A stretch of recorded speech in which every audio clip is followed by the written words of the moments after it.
Harargee koonne biitiroo wallaggaa koo ibiddaan gubachaa yaa arsii koo fayyaan qaabaseetoo yaa jimmaa koo kolfaa koo daawwachaa yaa shawaa koo kolfii fayyaan ta'oo salaalee koo gubachaa tan koo lafaa ajaaloo koo hin boo'innaan jettaame ajaaloo koo maafan boo'u dhiyeessaa ajaaloo koo hin boo'innaan jechuun kee ittoona boosse silaas gubachoodha kilaash fannee falmachoodha.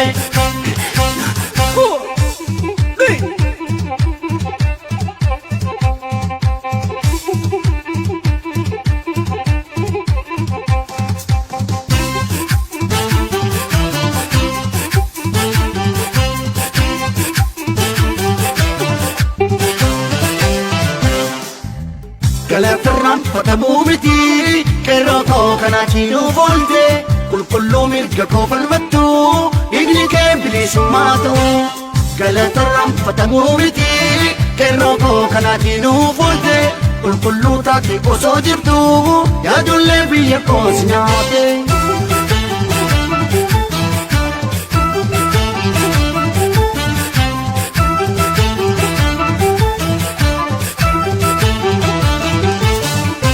Andabe gumaa kee waan ambaasun wooboo koo wala gumaa malee qeerroo koo bilisummaa malee.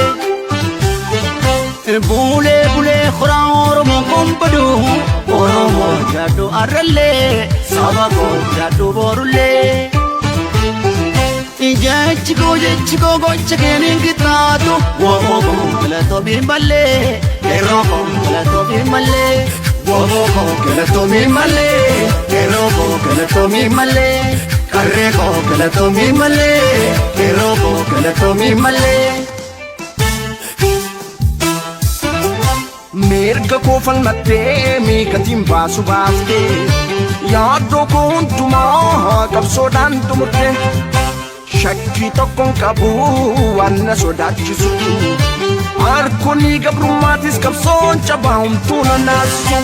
Booranaa koo gitaanii ni mamtoo yaa hojii koo akkasii fakkaa yaa walloo koo fakkiin hin kaayamtoome yaa iloo koo akkasii fakkaa yaa jawaar koo hin aarinnaan jettaame yaa jawaar koo maafaan naaru dhiisa bakkalaa koo hin aarinnaan jechoon kee gammachuu koo onnee koo bobeessa yaa jawaar koo hin aarinnaan jechoon kee onnee koo bobeessa silaas gubachoodha kilaash fannee falmachuudha bobeessa bakkalaa koo hin aarinnaan jechoon kee gammachuu koo onnee koo bobeessa yaa jawaar koo hin aarinnaan jechoon kee onnee koo bobeessa silaas gubachoodha kilaash fannee falmachuudha.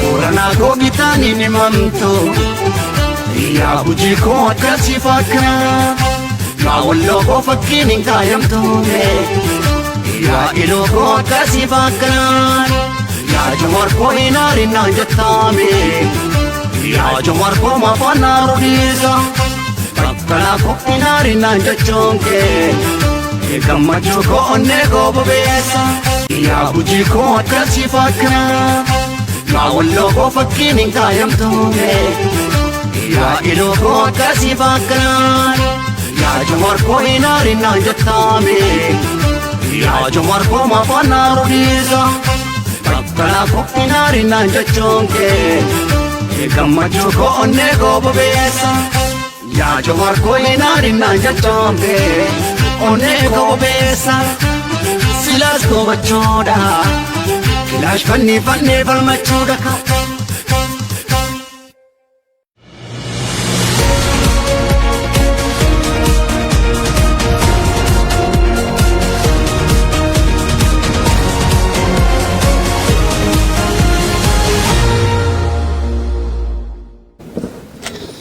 Yooyyaa ammas yooyyaa ilmaan ayyaa bakka jirtan marattuu nageenya keenya ka waaqaa ka oromummaadhaa ka onni irraa maddee isan haadha qabu. Warra isanii bari illee akkam nuu bultan nagaa nuu bultanii isanii jenna. Warra isanii dhihe illee akkam nuu ooltan ilmaan ayyaa. Salaamullaahi alaykum wa rahmatullaahi wa barakaatu. Ira deebiidhaan gaa ashama harka fuune nooru qaribu ana dhufu welcome to Shabbo Media. Taaftes gaata ilmaan oromoodhaatti waliin simata yoo qabaatan nuti guuta maaloo isan jecha sagantaa teenya ta'arratti turtii artistoota kabajamoo fi jaalatamoo lama gurguddaa qabannee isanii dhiyaannee jirra. Adeeroo Khadiir Saidii fi akkanumattillee adeeroo Dirisaa Elamoodhaati. Dhimmi irraa wal mari'annullee dhimma obboleessa keenya qaalii dhaloota qubeedhaa kan ta'e artist Khadiir Martuudhaati. Artist Khadiir Martuudhaan nama beeytee qooda guddaa qabsoo Oromoo keessatti illee qabu dhaloota irraatiif illee moodeela. Wanni nuti irraa haasawnuuf beeytee Khadiir nu gaafatee amma nutti haajamee odoo hin taane qooduma isaa sanuu yaadachuun beeytee odoo Oromoo irraa tokko jennee waan amanneef. Isumaanuu takkaatuu galatoomiin jenneedha. Carraa kanaaf fayyadamne seenaa isallee dhalootatti aanu dhaalchisuudhaaf qooda inni kaleessa nu gumaachallee wal yaadachiisuudhaaf akkanumatti illee gaa beeytee isallee hamilee isaa jajjabeessinee hawwii gaarii isaa qabnu dabarsuudhaaf. Gaa obboleessi keenya qaaliin nama beeytee dhukkuba biraatillee hin qabu imma beeytee kaleessaas rakkoon isaa Oromoodha. Arraas rakkuma Oromootu isa rakkaa jira. Malee nama beeytee dhimma dhuunfaadhaatiif rakkatee fuula keenya dhaabbatee illee miti jechuudha. So perspektiivii irraa haasawnillee ka gaaritti akka nu sirreeffatan abdii guddaa qabna.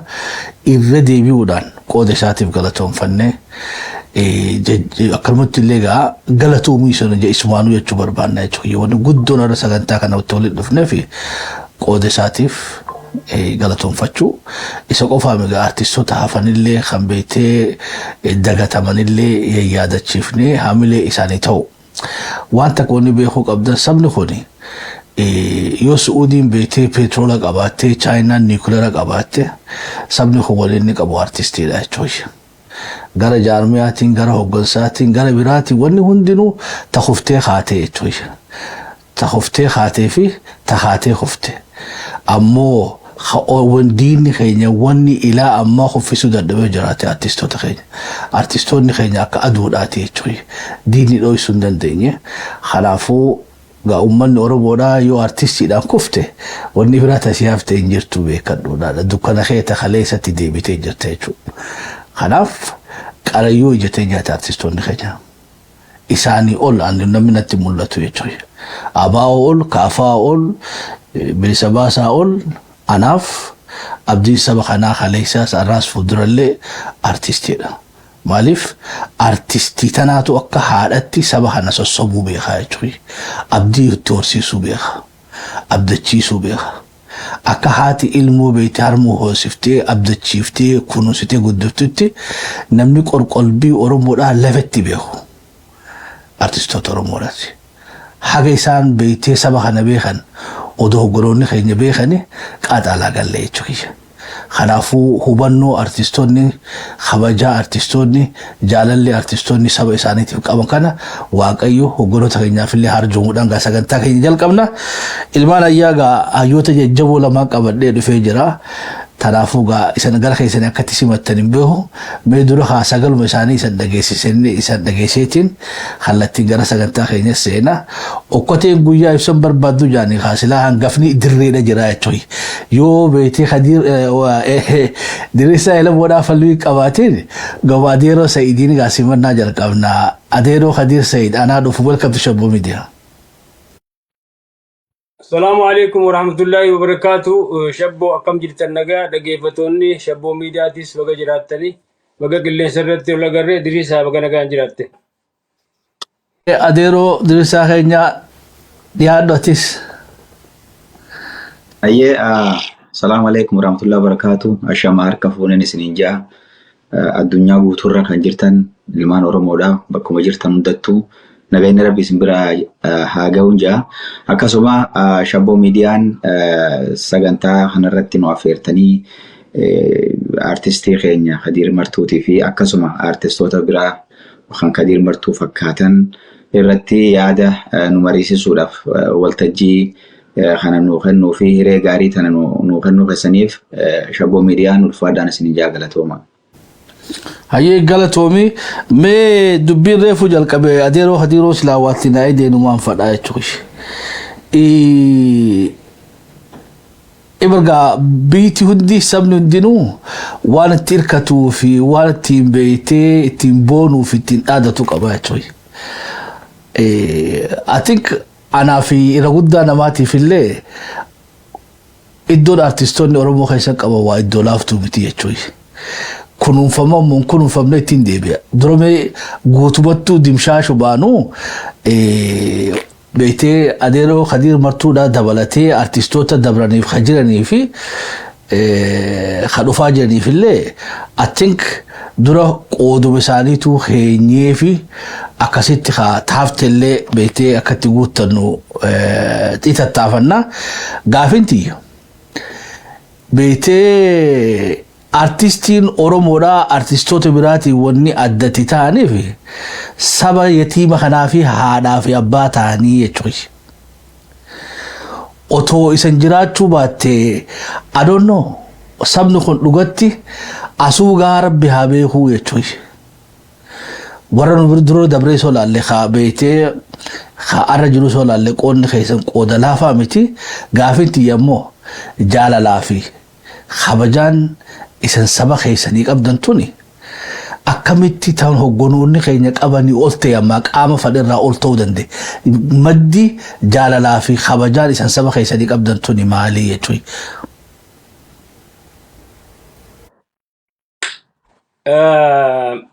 Maal seete durumarraa yookaan fi ganamarraa yoo as dhufne akaakuu abaabuurraa yookaan ammoo warra duraarra mee akkuma ogummaa waan kanaattu bara nuti baadiyyaa jirru Yoonis Abdullaahi faan dachii teessan masnoo teessan kan irra taa'u adawwii teessan bilisummaan gaariidha yaa obboleeyyan kaa hirriba bara gaaddisaan faan qeeroo mataa tuutaa hin jarjartuu suuta bara Alii Shabboo faan butusa if gootee saba hin sossobdu bilisummaan dhugaa waa xinnoo hin qabdu bara isaan ja'ani bara Yoonis Abdullaahi manyuu wasanoo diidoofaan obsiyaa garaa koo hundatti waa'een himatanii gaafni ja'an ar'aa miti. Kadir Martuutti yoo as deebine Kadir Martuudhaa arra Oromotti himuun ni ulfaatti. Warri hundinuu maraataa ni qaba gaamme beeyta warri hundinuu maraataa warra abaluuti kajaan ni jira beer maraataa ganda abaluuti kajanii dhalootaa fi goobana fiiganii hulaa tana duraa cufatanis ni jira beekadhu. Kadir Martuu ammoo yoo maraatillee maraataa Oromooti malee maraataa gandaatii miti maraataa warraatii miti maraataa hutaatii miti. Kana hujiisaa turagaadha. Nama dukkana keessa jiru yoo innummaan si jalaa owwaate malee bakka inni jiru hin beektu ummata keenyaatu ummata akkasiitiin natti fakkaata. Kana caalaa emooshinaliin taati diriirsaatti naa dabre. Adeeroo diriirsaa mee gaafuma tanaan gama kee deebisaa tanarra maal dabalata qabda? Yaa dhugumatti artistoonni Oromoodhaa ganama bara dukkanarraa eegalee haga ammaatti utubaa warraayisa ummata Oromoo ta'anii akkuma atuu jette gaafa ummanni kun laafellee gaafa ummanni kun hamilee cabellee gaafa alagaan ummata keenya kana agartee fixxee cunqursitee hiitee saamtee waan feetu waa cunqursa feetu mirga ummata keenyaa sarbanii cunqursa adda addaa saba keenya irratti geggeessan khani ummata keenya kana sagalee tahee fi ummata keenya jajjabeessaa ture akka khani isaan falmatan karaa walleetiin karaa wallee warraayisaatiin mirga uummata keenyaa itti himaa diina keenya diinummaa isaanii walleedhaan itti himaa jechoota soogoo fi sorgoo ta'an waan mahmaatun wallee karaa saniin uummata keenya obaasaa turan jechuudha.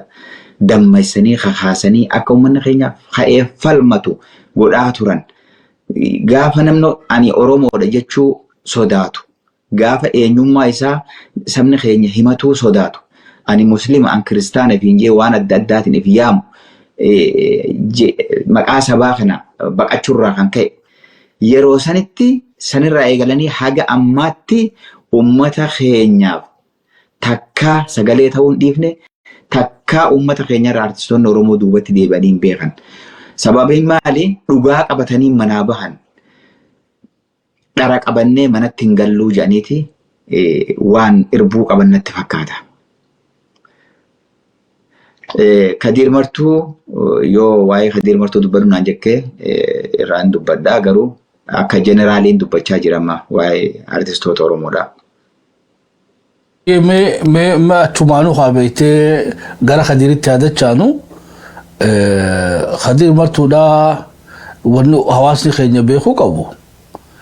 Kadir dhukkuba biraan qabu jiran. Dhukkuba dhuunfaadha.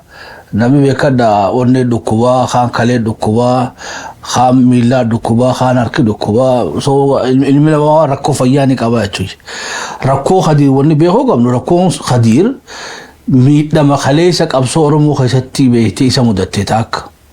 Lammaffaa eega beektee beheellee wanni san keessaa bahuu hin dandeenye jechuudha. Har'a qilleenxoo hin jiru qaallitti hin jiru. Isaaf ammoo irraa hammaattee jechuudha. Beektee biitii alaa tunis ammallee irraa cituu hin dandeenye saba kanarraa. Kanaafuu rakkoon Kadir rakkoo beektee dhukkuba keenya hunda nu dhukkubsachuu jiran fakkaataa jechuudha. Anamma Kadiri dhukkuba jechuudha. Oromoo dhukkubsatee Oromoo dhukkubee jennee irra wayyaadha. Kanaafuu akkasitti odoo bal'ifnee ilaallee irra gaarii na fakkaatti. Fayyaan isaatiis tokkummaa keenya bira jirti na fakkaatti. Beetee wal dhaguu keenya bira jirti na fakkaatti. Wal qabachuu keenya bira jirti na fakkaatti. Malee dhukkuba biraan qabu dawaan qabu jechuun jaaba dhukkubna. Haakima dhaqeetti si wallaanna jaaniini boona wallaanuu hin dandeessanii jeeni bar na wallaanuu hin dandeessanii. Dawaa kiyyan qabdanidha. Dhugumattuu haa dawaan isaa beetee nu bira hafee na fakkaata. Khiniina haakimaati miti namni wanni Kadir fayyisu. Wanni isa fayyisu nuti beetee akka dhaba keessaa sabni kun bahuudha. Kanaafuu mee gaafinti Kadir artist kabajamaaf jaalatamaa Kadir Said wanni si gaafachuu barbaadu. Kadir ni dhukkube moo nuuf dhukkubsatee deero. Dhukkubni Kadir Martuudha akkuma ati jette dhukkuba fayyaa qaama isaatii yookaan akka mataa nama dhukkubsu yookaan ammoo kan onneetii miti. Kadir Martuudha waan tana rakkoon isaa beekuuf didan malee wanni faranjootaan juus je'es tanuma na wal'aanuu hin dandeessaniin jeeni jedhe. Bahee meemma dhiirtina deebiftuni harka jeeti haakima keessaa hin gabbahee jee karaarra deemaa jire beektaa. Yeroo tokko akkasitti mul'ise wanni inni hangaarraa godhaa jiru hundinuu hanfaatumarraa maraata haan maallaqarraa maraata namni waan adda addaattiin maraata. Maraatuun mucaa kanaa Oromummaadha. Akkuma Haacaaluuti. Akka nama Haacaaluurraa hafuu hin dandeenyeetis ni fakkaata. Akka nama warra isa duraa hiriyoota isaa warra isaa wajjin turani dhugaadha wal isaan Oromoo dhawaa ta'an osuma waajuu sadarkaa bakka itti silaa biran dabarre hoggaa geechumatti hafe kan Kadir Martuudha saniin adda inni booya. Wanni isa boochisaa tun ammoo beela isa jirtuu miti biyya faranjii jira bahar gama jira mucaan kun. Akkuma doktorota faranjiitiin jechaatiin jira juusanii fayyisuu hin dandayan dhugaadha hin fayyisan. Dhukkubni isaa kun kanuma ittiin galu malee osoo warri inni irraa dhalate warri inni itti iyyu kun akkuma ati jette bakka takka dhaabbatee barga damsi kun oriheeti yeroo takkasa jarana wanni dura orihaa jirrutu nu jala jirti muujee tokkumaa gara galee ilaalee aboo maanu boodan jiranii suuta deemaan takgali jirti beeyta. Ammoo Kadir sababni inni itti uleedhaan itti tumame Suudaan itti sogguu jaan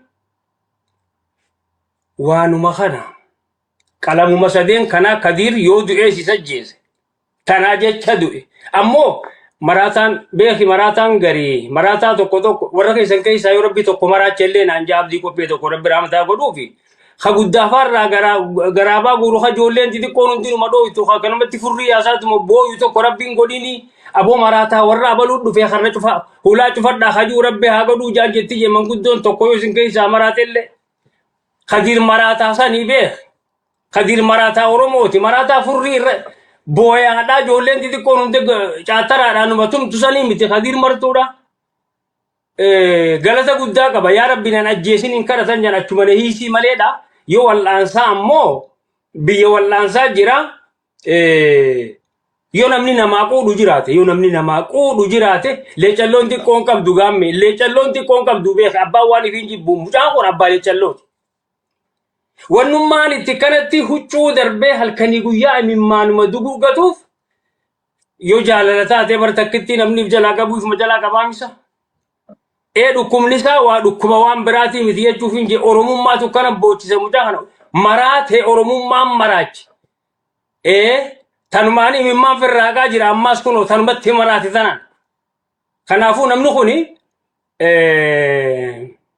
oromoota nagaa jabaa fi akkatti ilaaltu namni kun akkatti dhiiru abaluu nu keessaa nama akkasiiti hayyuu akkasii qabnaa wallaahi Kadir martuudhaa diroonii fi likuleera caala jechuuf hin siinjee Oromoo keessatti yoo fayyaa ga'ii hin jiraatte yoo gayyaa galatoomiin yoo jiraatte Kadir martuudhaa biratti hinaafne.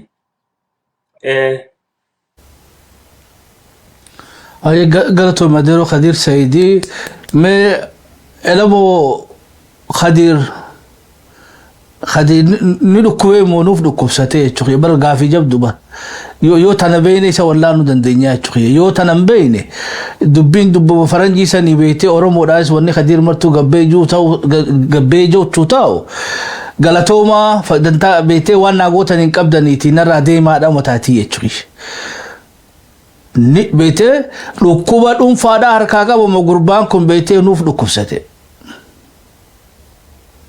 Dhugaa gamme akkuma tuu jettee Kadir martuudha dhukkubni isaa dhukkubuma Oromummaati dhukkuba gartee jaalala Oromoo jaarii Oromoo qaba Oromoo tana dhugaa eenyu caalaa Oromoo jaalata namni kun an Oromoo keessatti yoo baatiriidhaan barbaade nama akka Kadir martuudha Oromoo jaalatu ani takka argeen beeku umrii tiyya guutuu ala kanan jira umrii tiyya guutuu qabsoo Oromoo tanarratti waan dabarsin hin qabu waan hin argin hin qabu ibin dirree qabsootti illee jechuudha nama akka Kadir martuu Oromoo tahee Oromoo jaalatu takka rabbiin kiyya nagarsiisee hin beeku jaalalta Kadir martuu Oromoodhaaf qabu daangaa hin qabu namni kun leecallumaafuu Oromoodha qaba inni nama ilmoo dhale aboo barfirra dhaamne ilaallaan nuti hundinuu ilmoo qabnaa bar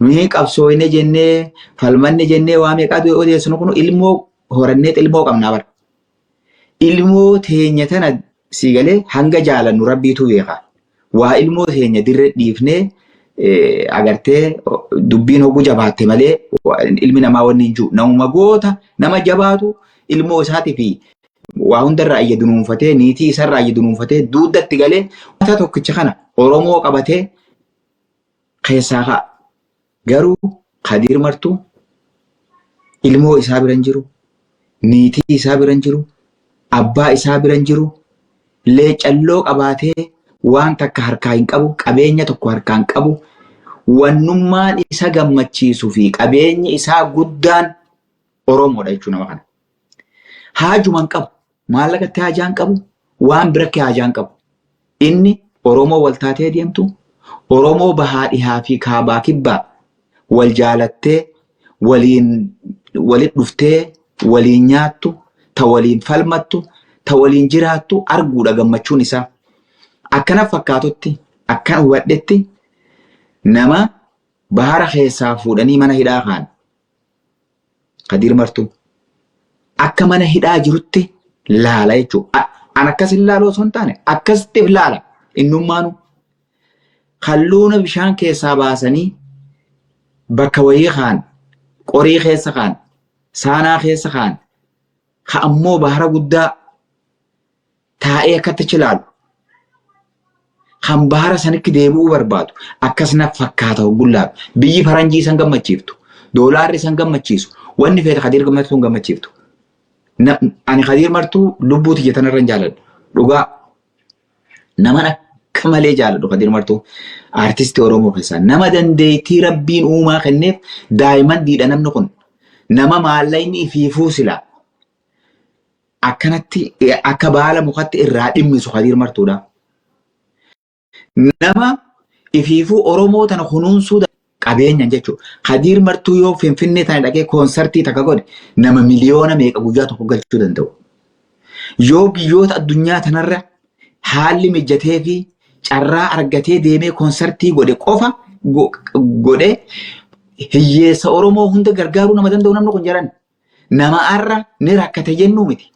Nuutu rakkatoodha malee Khadiir Martuu rakkataa miti. Khadiir Martuu nuuf rakkate garuu uummanni rakkataan nuyi. Nutu rakkatee isa rakkisaa jiran natti fakkaata. Namni kun nama Oromoodhaaf jiraatee dhugaa Oromoo qofatti amanu ilma isaa caalaa Oromummaa jaalatu. Oromoo fi Oromummaan osoo bifa qabaatte Khadiir Martuu fakkaattiin jaa yeroo hunda waan kana hin barreessan. Feesbuuka gubbatti hin barreessa yeroo hunda. Sababaan waanuma jecha kana gituun isa malee dhabe. Khadiir Martuu malee bakka tana hagituun hin dhabe dhugaa dubbachuuf. Artistoota hedduu jira bara. Namoonni sirba warraa isaa sirbinee deemnee qabsoo goonee hedduutu jira bara. Garuu nu caala namni kun waan nu caaluun hedduu qaba. Sigalee waan nu caaluun dila takka qaba 150 qaba. Nu hunda caalaa jechuudha. Amma namni kun dhukkuba biraa takka illee hin qabu nuuf dhukkubsatee Oromoof dhukkubsatee Oromoon itti dirmattee nama kana bakka nafii qabu bakka isaan maltu aboo wallaahi Khadiir Martuun nama makiinaa Teslaadhaan deemuu qabu sila. Nama viillaa Oromoon viillaa bittee fi Teslaa bittee fi harka keessu bituu fi miti. Nama silaa isumaaf waa'aan jessan silaa. Nama ifii bitachuu miti Oromoo tanaaf waa bituu danda'u namni kun. Qabeenya Oromoo guddaadha daa'imandii Oromoo guddaadha Khadiir Martuu. Woman je'ee Khadiir Martuu sun beeku gaammeessa yeroon sirraa fudhadhaa dhiifama artisti Khadiir Seetitti na dabarse. Ayo ulfaadhu galatoome. Beetiin dhufa waan silaa godhuu qabnuuf san ittiin dhufa. Ammoo takka beetee tammallee wallaansisaa wajjin walitti hidhaadhaan jirti jechuudha. Yoo dhukkubni isaa nu taane dhiironuun kun isa fayyisuudhaaf akkam ta'uu qabnaadhaan gaagaafitti aantu jechuudha. Ibrahima yoo beetee dhukkubni isaa nu taate nuun kun dhiiroo akkam taane gurbaan kun nuuf fayyuu danda'an gaagaafii jabduudha jechuudha. Meegaa akka nama beetee waa'ee Oromoo tana keessa bubbulee beekutti dhiiroo odoo Oromoon tun akkam taate bifa kamitti mul'attee haala amma keessa jirtu kanarraa otoo garam deemte Khadiir Said beetee hiriina malee nuuf fayyuu danda'a jettee yaadda artist Khadiir Said. Akkuma harkaa jirru kana gaamme ammallee isumaanii imimmaan firraaqaa jira. Yoo lubbuun jiraate fayyaan isaa kiniina faranjiin nama guurtu kanaa miti akkuma inni nuu jean kiniinni faranjiin na guurtuu maanaan godhuu jee beeyta. Ilmi boodarii janiiti Somaaliyaa tana keessa seenaa wayiitu jira beeki gaamme jarri sun waa'ee jaalalaa irratti duuba intaltii gurbaadhaaf intala wal habaabsuu barbaannaan intaltii maraattee sheekatti yaamanii sheeyinii quraanatti qara'u jira beeyte. Ogguusanii oggaa namichi wadduu haatti eegalu ancufatti tuttufaadhaan waatti qaraami namni warri waa wal'aanu kun akkasii mira. Namana ani wadduhaa fi ammaa fi walleelli ati na jalaan dhaabbattu kunumaa naan godhuuti deemi gurbaa naa barbaade bakka jiru beekteettiin. Beektaa. Kiniina faranjiitii mika Khadiir fayyisaa jiru. Khadiir yoo du'ellee waanuma tanaaf du'e fayyaan isaa silaa ummanni nuti ka qabaanne. Amma gaaba biraa seennaa beekifitti as deebina maaliif? Namni nama komachuurra, namni nama arrabsuurra, namni nama hamachuurra abbaa yoo ifaa mateessa gaariidha. Miliyoona 30 60 70 lakkoo nagaa ogaanii fi waa himannu keezii wayiiti suni. Ammoo maraatan akka Khadiir kun silaa waan sani akka isiin firii harkattu fedha. Yoo isiin tuni har tokkotti baate ni fayya dhugaasaati. Kininni Khadiir fayyisu teetiraa fi aspiroo miti ammaan tana Khadiir waan kana bifamma agarru kanaan gamme yeroo tokko diriisaan ni jira. Diisii tanatti hiriira baane dubbiin dubbii harkiftii bee. Diisii tanatti hiriira baane namni kun akkana gaduudha hoggaan utichi waadha wannu dirree waltajjii san gubbatti namni kun ni booya. Boorantittiin takka kanuma laaltee bari fiifuu imimmaa naqachaa jirti bee. Fiifuu imimmaa naqachaa jirti. Khadiir seennaan jette. Yoo sanuma agarru taate Oromoon tun waan jala ciisanii irraa horan hin qabdu jette beekta. Oromoon tun tanuma agarru sana yoo taate waan jala ciisanii irmaan irraa daddalan hin qabdu jette. Khadiir martuudhaan marakkoo akkasiitu harkaa qaba. Khadiir wanni fayyisu silaa wanni tun firii harkattee fedha. Itti kolaafame itti tumame mucaan kun miidiyaa kanarratti waan hin dhagahin hin qabnu dhugaadha. Khadiir amma walli isaana boodaati. Garuu akkuma nama maaraatoon fiiguutti nama na bira kutee itti maraate amma huccuu darbaa jiru jechuuf hin jedhe. Dhugaa namaa godhuu gaariidha. Ammatti abbaa akkamiin na awwaalta jennaani abbaan ilmaa waliin qabee ijoolleedhaan mee akkamiin na awwaaltan gaafaan du'ee jeeni jennu. Kaan qaleetiin diggisee maal godhee afeerradhee bash godhee si awwaalaa jee kaanis dabre kaanis uumakas tokkommoo akkumaan ifii yeroon keessa jiru san keessatti ati dubbiin sirratti taatettiin si awwaalladhaan jee si kana awwaallatu jee jee beeyta. Kana awwaallatu jee jan akkumaan ifii keessa jirtu si awwaalladhaa sana.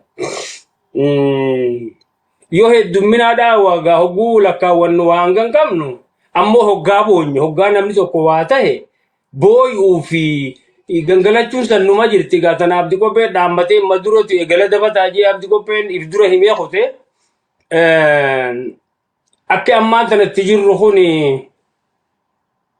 booda ammoo takkata jennu warri yuutubaroonni dhugaadha namni maallaqa hin jibu maallaqa harma fedhe yoo dhufe namni maallaqa kumaara taphateetu irra waltumeetu nu markata.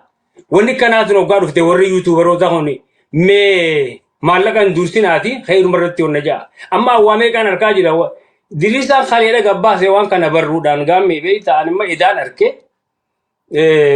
nama hedduu sheer godhe waan san nama hedduu nama lakkoo isan qabne sheer godhe jira barruu diriisaan gabbaasisan waa'ee Khadiir martuu irratti amma ganama kanaaf jidduu hogguun arku mucaasaa tokkoo fi isa wal bira fidaniiti amma kun yuutubaroota warra yuutubarootaati malee Khadiirii fi miti. Mucaasaa tokkos fidaniiti mucaa wajjin isaa booyu kanaa fi mucaa kanaa fi kana kan amma isaan maareetu wangeessan jaansi maal. Harmallaa. Dubbiin akkas fakkaatti warri yuutubarootaa kunis dhugaadha maallaqallee rabbi isin haa kennu. Maallaqni bakka ta'an nama dhufan kunis abbaa fedhan ajjeesanii reef karra dhaabbatanii maallaqa sayyoo fudhatanis waa wannan qabu. Warri yuutubarootaa kunis wooma keetii takkarra yoo bobbahan gaarii jechuu barbaadeeti maaliif Khadiir jechuun dhugaa xiqqeenya dhagaa bubbeen hin fuune jedhanii mucaan kun namuma baga dhalattee jedhaniini baga dhalattee jiraattee jedhaniini gaata amma booda gaasilaa lubbuu rabbi uumee qaba ammaaf ammoo ni dhukkuba jechuu barbaadeeti dhuguma dhukkuba dhukkuba isaa kanaaf dawaa barbaaduudhaaf ammoo farmaasii dhaquudhaan miti numa jennaa bar borus kabiraa itti aanaa bar kalees kabiraat ture deengaddaas kabiraat ture arra Khadiirii dhukkuba borummoo abbaatti aanu hin beeynu yoo sarabbii dhuftees abbaatti aanu hin beeynu ammoo gadamsa tokko jira bar gaammee gadamsi tokko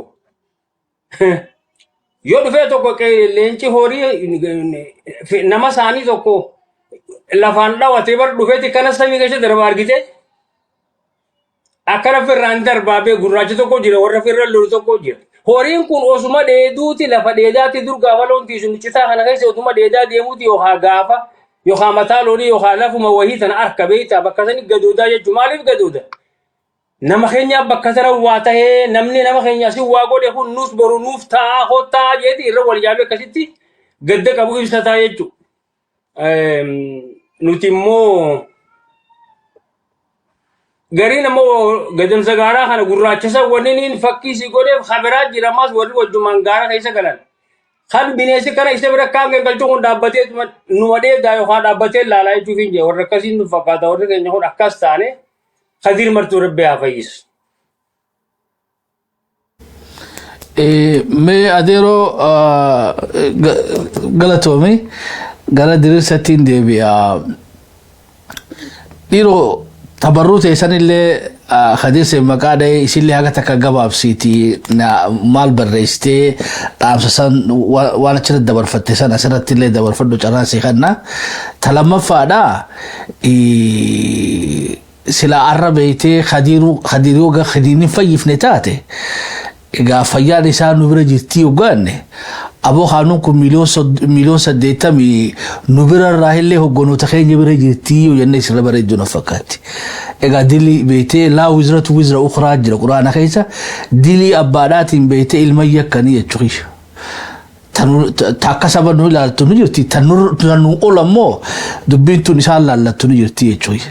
Sila arra fayyaan Kadir beeytee arra sila kaafaa hogganus kaabaa hogganus kaoboo hogganus Kadir keenya tammaan duraatii beeytee dhukkubni keeyit nuti si balleesse arra booda ammoo beeytee badii teenyarraa deebiin tolle atis nu tolle atis nu fayyin kaabar sila nima bareeddii jechuudha sila abdiin tun garuma jaarmeerraa dhufte abdiin tun garuma hoggansarraa dhufte maaliif beekanu Kadir namni wanni beekuu qabnu Kadir martuudhaa beekanu ta'isaanii mul'atte malee kumaantamaanii namoonni beektii kaleessa qabsoo keessa hirmaatan har'a carqii facaasanii hurfaa calleetii fi dadarii fi gursimii fi direedhawaa fi ciroo fi Oromiyaa tana guutuu keessa maraataan carqii darbee lakkoofsan qabu jechuudha. Hakeeziin isaanii waan biraan ta'in habeetee akka dhaabaa fi hogganarraa haqawwee fidhee dabre san dhiisuu jechuudha. San beetee akiraa isallee harkaa balleessanii jechuudha rabbi isaan haa balleessu. Ammoo hajiru lakkoofsan qabu jechuudha gurbaa tokkoon jijjiga keessatti arge. Waajjira beetee adda bilisummaa Oromoo keessa ture waraana.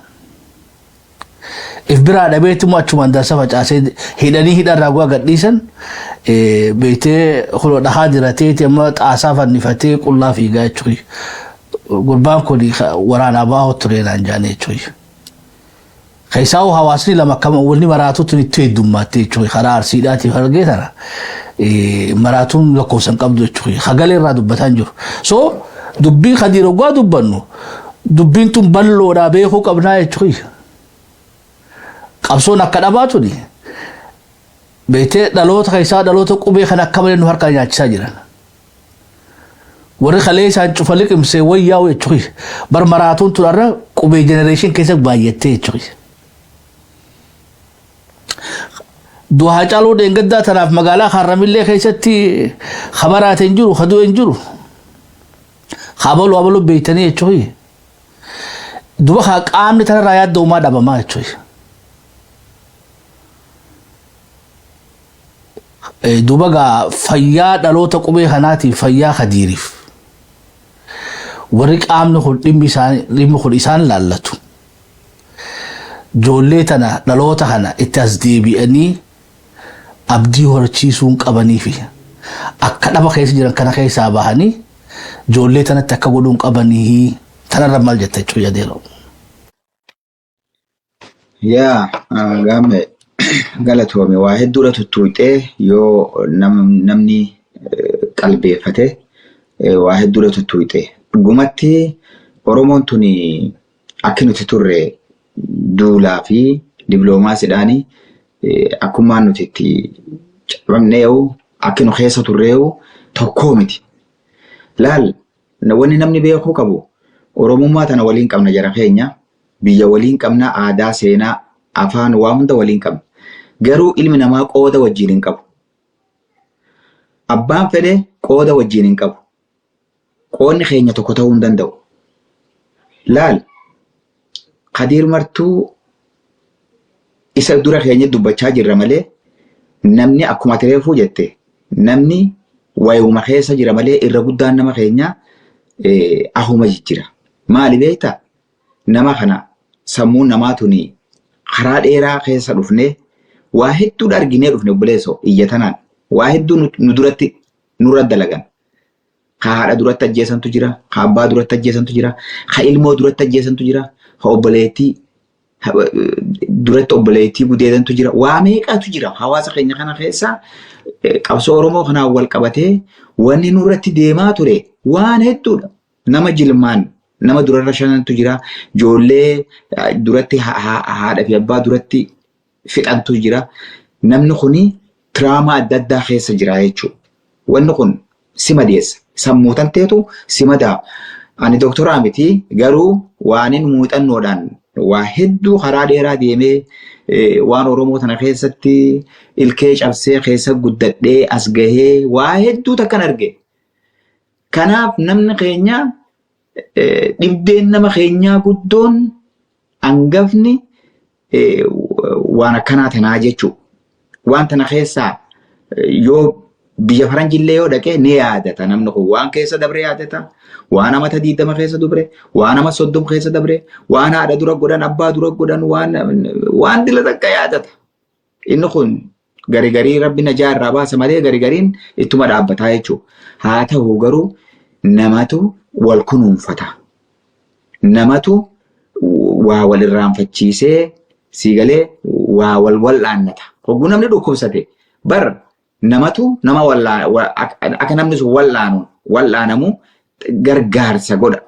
Gargaarsa walii godhee namni kun karaa wal dabarsa. Yookaan namni kun gartee balaa sanirraa dandamachuu hin danda'u. Siigalee nama tokko yoo xiqqoo inni akkuma tattee ati akkasi ati maraata ati maali yoo jetteen daranuu itti dhaabbata. Akkasii miti gatteessisanii tasgabbeessanii gargaaranii bakka boqonnaa sammuu isaatti fudhatu geessanii yoo faayinaansaalii wanni guddaan ammas kana faayinaansaalii yoo ati waa harkaan qabaanne yoo horii harkaan qabaanne kun fiifuu daranuu sitti hammeessaa jechuudha. Waan dhibdee duraan si jirtu hunda namatti hammeessa waa harkaa dhabni jechuudha. Kana namni wal bira dhaabbateeti wal kunuunsee karaa wal dabarsee nama san nama nafii akka inni ta'u waltinni isaa jechuudha. Kana godhaan jirre nuti. Kana godhaan jiru. Ani Qadiir Martuu qaamaanin beekaa. Dur gurbaa kana halaalattiin jaaladhaa. Gaafa inni Washington DC dhufe, Ameerikaa Washington DC dhufe, achirraa ka'ee New York, Buffalo New York dhufe. Dhufeeti nama tokko bira nageessitan malee jee uummata bira dhufe san biraa ka'ee nageessikan malee diriirsaa ilmoo bira nageessikan malee jee New Yorkitti, Central New Yorkitti mana kiyyatti na dhufe. Ji'a tokko mana kiyya na wajjin taa'e.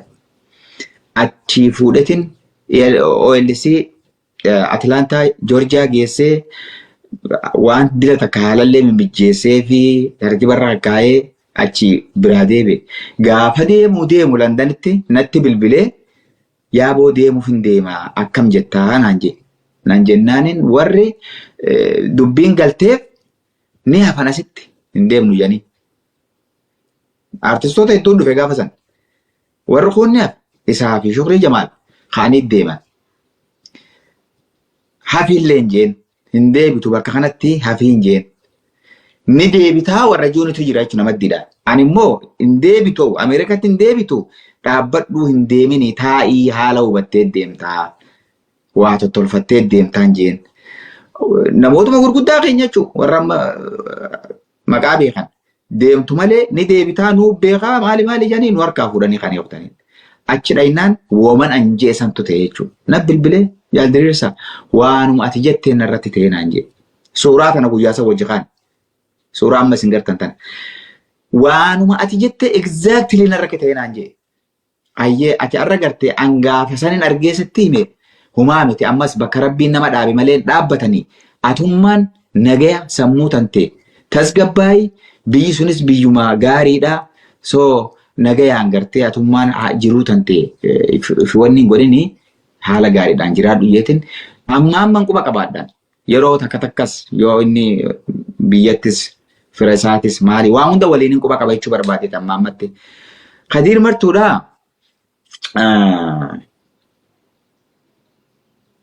Kadiir Martuu nutti haajama ammaan tana. Erga reefuun tana nuuf dhukkubsate jenne nuutu wallaannachuu qaba. Nama dhukkubsate nuutu wallaannachuu qaba. Nutti haajama.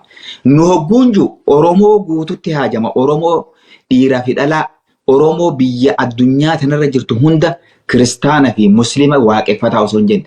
Kadiir Martuu walqixa Oromoo tana jaalata.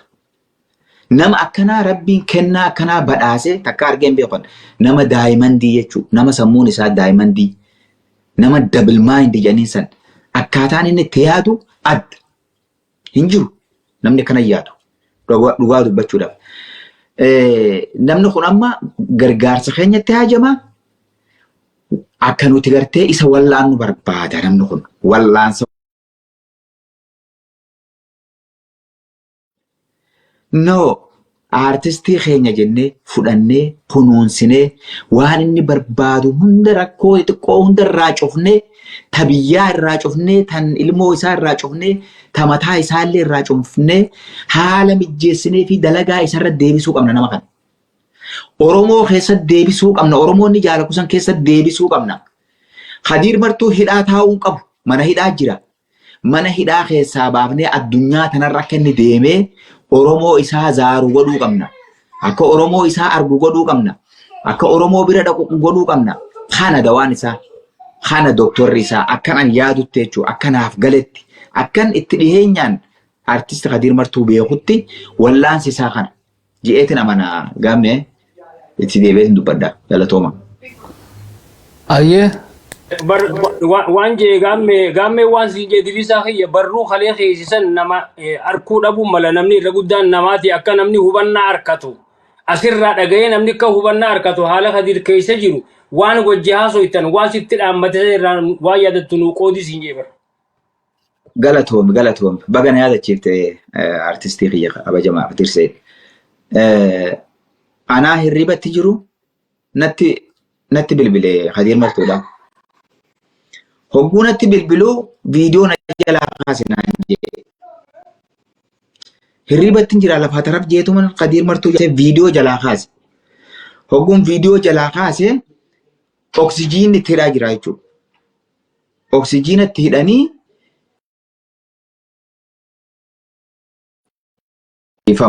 foonaan irratti bilbilame. Oksijiina itti hidhanii humaa dubbachuu hin danda'u xiqqoo waa dubbachuu danda'a jechuudha sagalee isaa. Duuba ni rifadhe mudhiin na cite dhuguma rabbii hedduu rifadhe maal taate yaa Kadiir kiyya jennaan akkanatti barkunoo haala hamaa keessan jiraa naan jee. Haala hamaa keessan jiraa Oromoo tiyya tana jee. Rakkoo kiyya akka isaan argan hin barbaadu. Dhooyfadheetiin amata meeqa ciniinnadhee osoo akkatti rakkoo meeqa keessatti jee odoon isaanitti hin himadhu asumatti hin du'a malee hin himadhu je'ee ummata kiyya kanatti hin himadhu je'eetiin garaa kiyya hidhadhee asumatti du'uu filadhee naan jee. Garuu har'a kun harka rabbiitiin jira Oromootti naa iyyinaan jee. Oromootiyyatti naa iyyinaan jee. Yaa jaaltiriisa Oromoo naa iyyee heek jee na boo'ee anis na boochisee bas gaggabee tiyyumaafuu jechuudha. Tiyyumaafuu gaggabee na boochisee ifiifis boo'ee miirri kiyya hundi na hammaate. Miirri kiyya na hammaate. Yeruma sanin lafaa ka'ee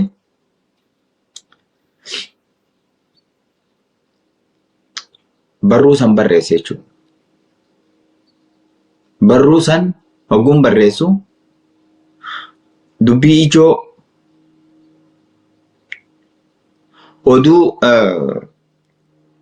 oduu gaddaa walqixaa jeetiin barreesse. Si galee ka waan breaking news jechuu taatee garuu dubbiin tun gadda du'aatii walqixa akka taatetti jechuudha. akkasikin barreesse ergaa isaa san akkuma inni naan jedhu Kadir Martuu ergaa kiyya kana uummata Oromootiin naagayi je'ee natti iyyee anillee na iyyisiisee uummata Oromootti illee akkan iyyuu akkan ergaa san akkan itti barreesse illee hin beeku. Akkan ergaa san uummata Oromootti dabarsu waan amaanaa natti kenneef amaanaa ulfaattuudha. Hedduu natti ulfaatte amaanaan suni duuba akkasitti barruu san barreessee ergee gallakkisee jechuudha. Akka tasaa barruun sun hedduu facaatee bakka hedduuttis facaatee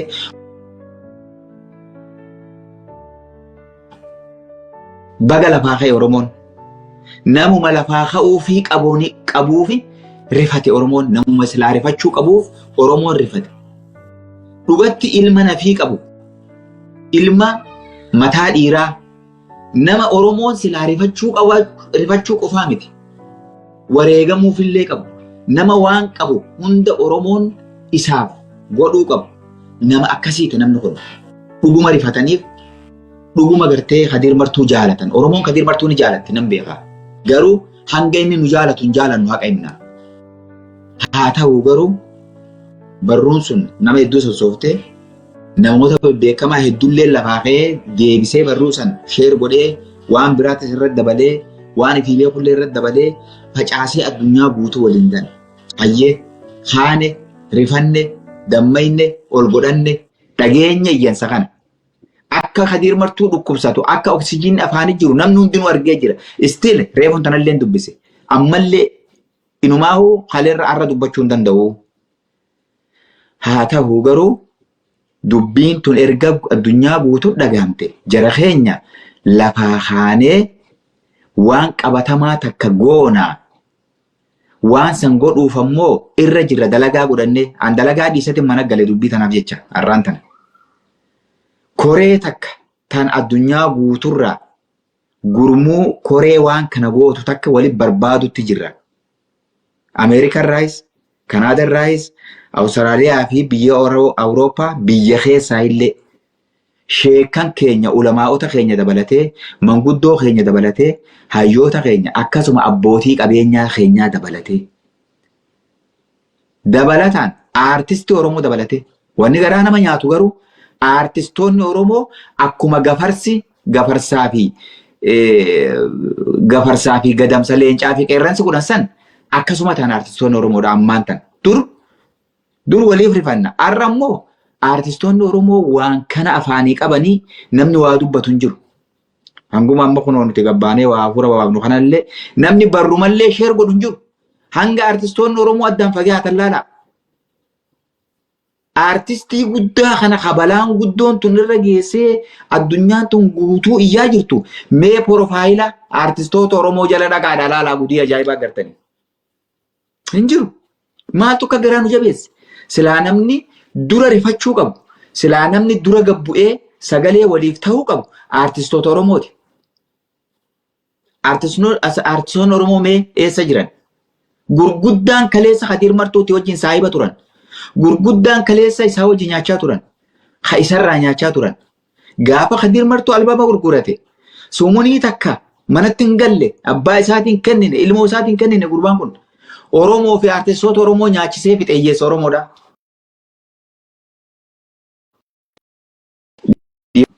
Narratti bilbilanii gaheen aartistoota Oromoodha dubbii Kadir Martuu keessatti hedduu laafaa hin jiru jechuun ni dandeenya jechuudha. Ammoo isaanis ka'uu qaban. Ka'anii marxifatanii gabbahuu qaban. Hundi keenya jechuudha. Oromoon addunyaa tanarra jirtu odoo silaaboo doolaara 10 buufne nama kana bakka kabajaa qabdu takka haa'uu dandeenya boo. Bakka keessa wallaannu takka jechuudha. Bar wallaansi bakka ati jirtu akka ati keessa jirtu waan ati harkaa qabdu keesha keetii fi maal keetii wajjin deema boo. Nama tokko tajaajiluun nama dhukkubsa tajaajiluun maallaqa barbaachisa. Duuba namni kun dalagachaa hin jiru.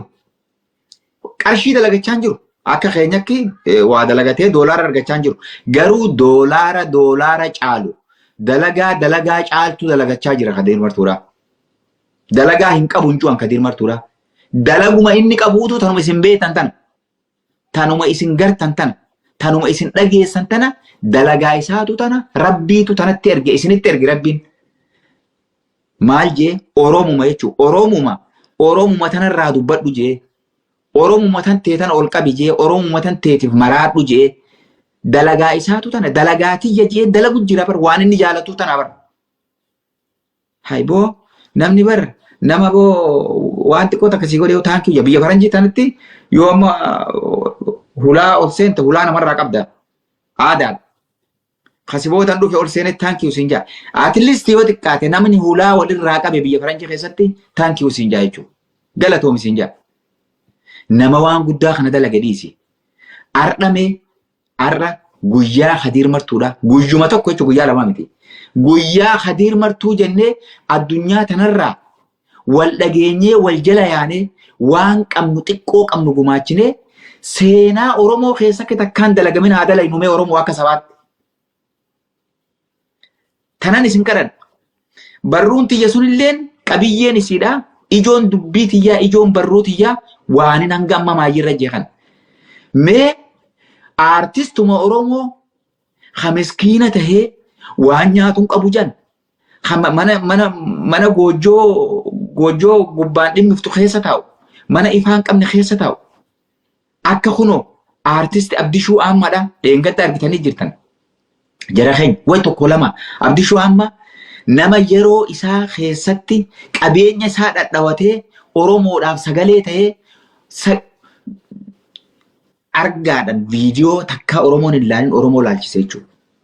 Qabsoo Oromoo ol qabee sagalee Oromoodhaaf ta'e. Nama santu goojjoo cabxuu keessa mana ifaa hin qabne keessa ta'a aartistiin saba guddaa kanarraa dhalate. Qaanyii teenya hin jirruu ban nuti nama uummata du'ee bar ni jirra jenna malee hin jirruu ban nuti.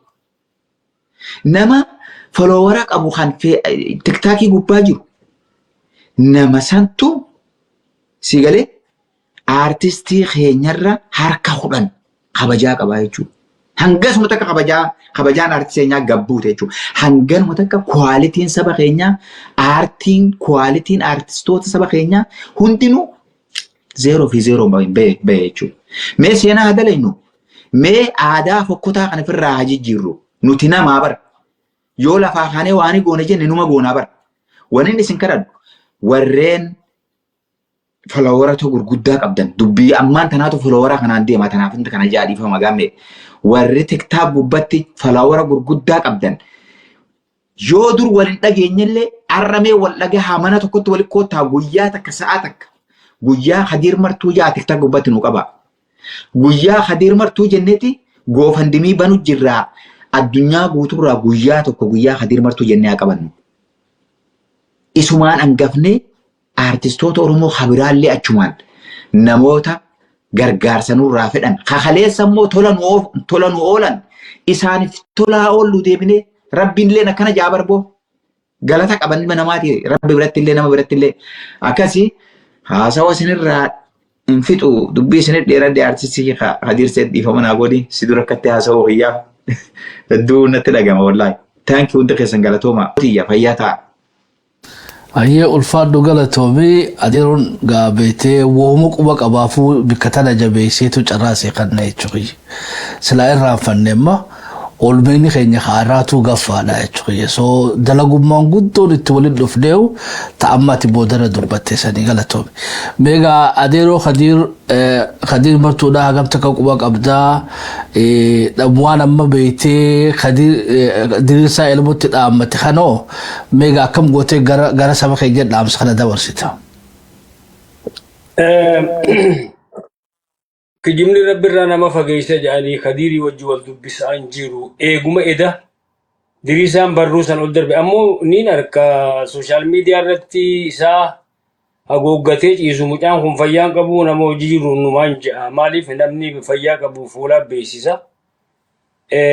Dubbuma diriirsaan eda ol darbe santu edaa fi ganama kana jidduu akkanatti nu goosaa jira amma qalbii gamas deebisuu fayyaamumaan taana. Haa ta'u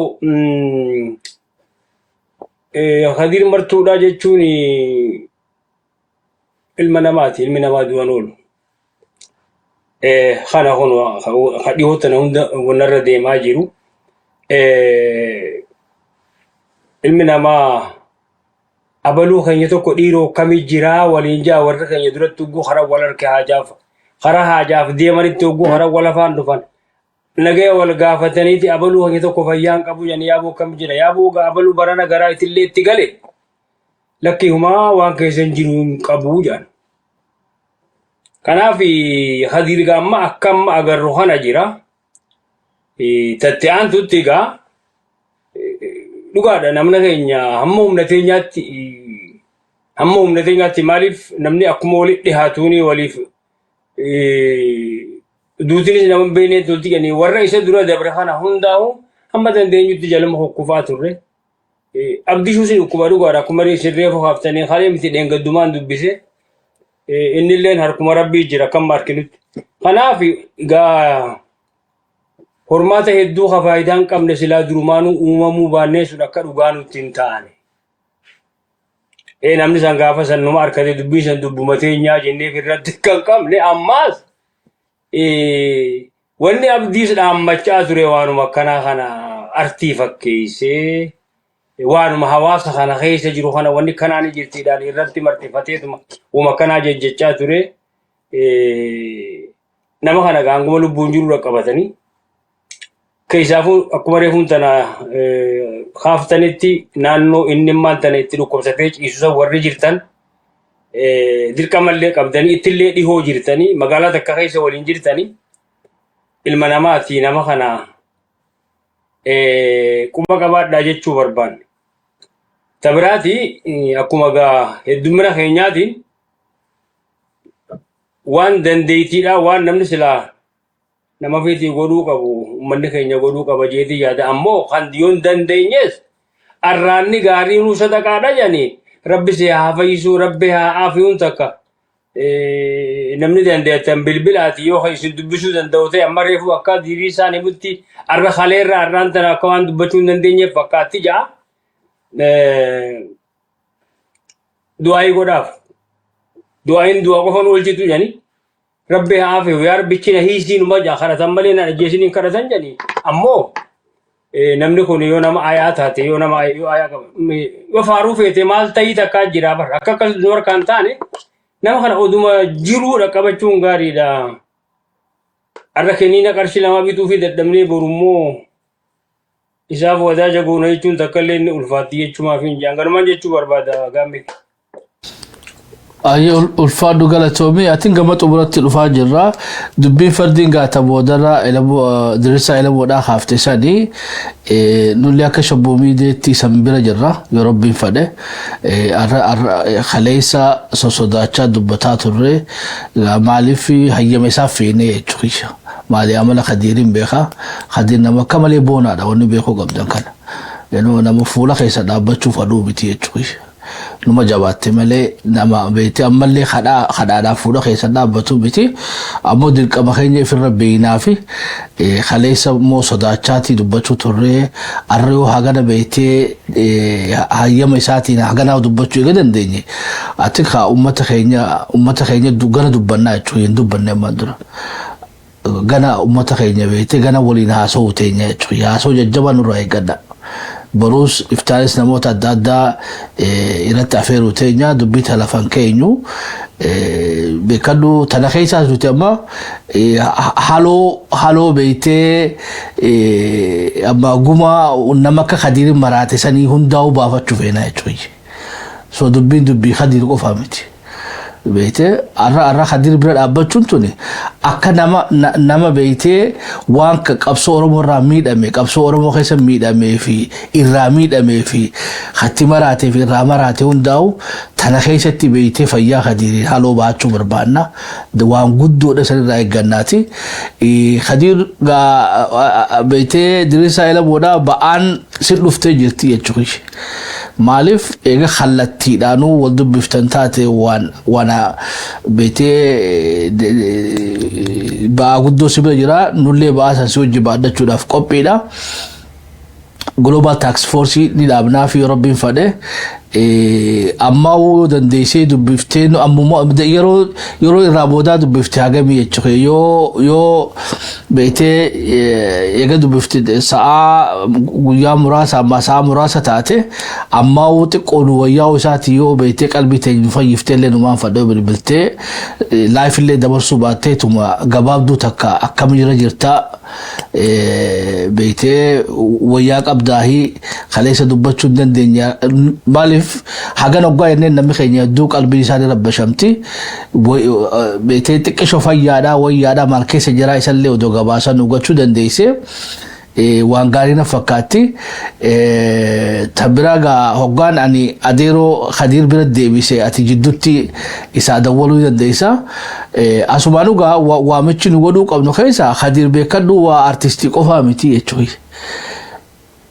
arraa beektee ustaaza illee jennee waa kijiba natti fakkaattu jechuudha maaliif namni kun beekadhu akkittiin waa laalu fageessee waa laalullee waan laaftu miti arra waan khaleessa beektee gaafa rasuula keenya roorisan alayhi salaatu wassalaam waan beektee sheekhaa fi shariifaan godhuu hin dandeenye gurbaan kun beektee haasawa gabaabaa qasiidaa walaloo gabaabdu deeqaa 15 daqiiqaa 10 taaneen beektee adawwii irraa cabsee jechuudha arra namni khaleessa isaa rasuula keenya falmatu dhageessani arra silaa namni muslimaa hundinuu gurbaan kun beektee harka biraa qaba arra dirmachuu qabaniifidha amma nutu sila oromoo biraa kuttee jechuudha so ustaazonni ulamaonni bira dhaabbachuu qaban luboonni paasteroonni bira dhaabbachuu qaban nama ija takkaan hunda laalee jechuudha nama sheekaas paastaraas lubaas ija takkaan laalu beektee ilmaan isaan hundaati jechuudha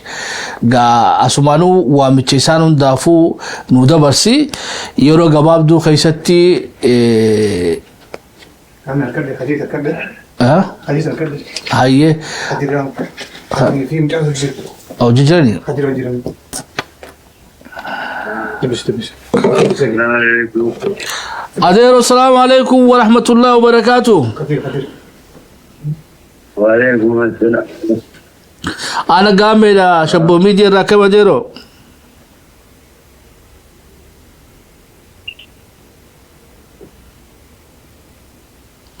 الو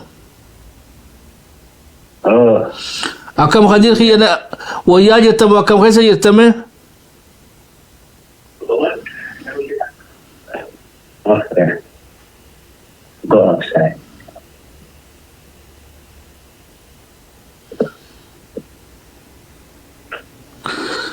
كل سقوبا جرتا السلام عليكم وعليكم السلام ورحمة الله وبركاته أنا قام ميداك اللي سقوبا جرتا أديرو خدير سيدي في أديرو درسا إلى موجيني قودة خيتي في سينا خيتي را سواجرة سلي لكوبا حصول لسيت الإيري سوبر بادو أكم خيسي يتمي مال دبر فتشو بربادوا سخينا أنا كمان لنا لكوبا جدا أيه أما ستانا غاني جراني أني إنما صبري تنف قلبي غنيتي تكا سلو رموتيش مالين غديما سرني رمو من نقول جيه تكا سجافة دمده بيدي جاش مالين غديما بيجي ديمان نابو تجي غافدين بيو غرو انما ته نمما دبو زنك عاملي ينجرا امولي دلنتي عاملي ينجرا انا بسم ربي سناجرا كيسو وأتكلم ربي وما تيجي جلت ربي كامر جهانا ندوه الحمد لله كامي أمة ورمو رتدوم أمة ورمو رمي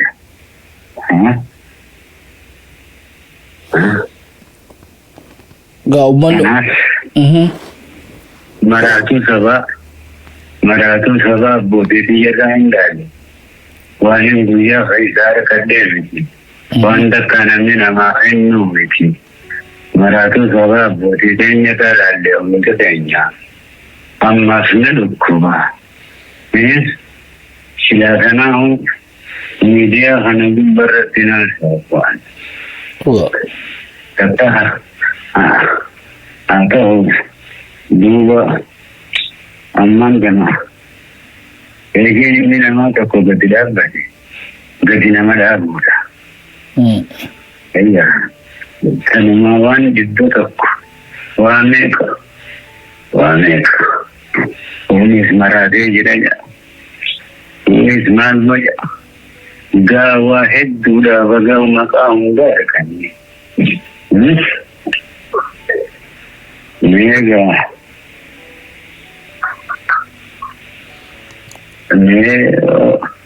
أنا ما ندكوا إذا ذنبي ياديرو ربي سيعافيو بيكدو هاغانو ما أمتا خيجا سغالي لغيسي سوفيتي توبي خدير سيدي في دريس اللي أمنا رمون داو ربي سيعافيو يتاجري أمو تكبيخي هاغا نجالة تولي تاتو باتو جبيتي بكخي نمني هاغا خيجالة نولين جلو بيكدو namni haga kee jaalanus namni haga kee kabajnus hin jirtu mee qaara oromoo lubbuun jirti fi jirtu isiitu waa khaytirat inshallah arku teenya atima afura baafadhu siddachana oromoo akka oromotti beete anta dura beete haasawni khayban namni maraate kanatti naaso jechuudha lukumni khaynuti nura lukubsatte rakonte nuti haasawni atimma dubbata jirtu odo namni khumni tokko wali dhufe hagammate haasawti kana naaso jechuudha rakonte maratu miti rakonte beete oromoo qiyaasa malee jaalachuudha inshallah rabbin beete ربين همتورا دربيسين كنو نولي دبرسينيسين كنو جالافي خبجا قداسي قبنا أبشير سدوبة جرا لكرا هم لبوتي سبرا دابنا حافورا نوبافدو نوابدتو سنجنا ديرو أيه سيني سرقال نازي بيان جاجين لازي هذا خديري جي ولما قلتي إمتا ورمو كالكريستانا كمسلمان كواكرتا هم بيمانزا and the Tigami Burundi. I am human, I love humanity. And I want this, and I want to say, and I want to say, and I want to say, and I want to say, and I want to say, أيادي روحي فاتي ديجيتا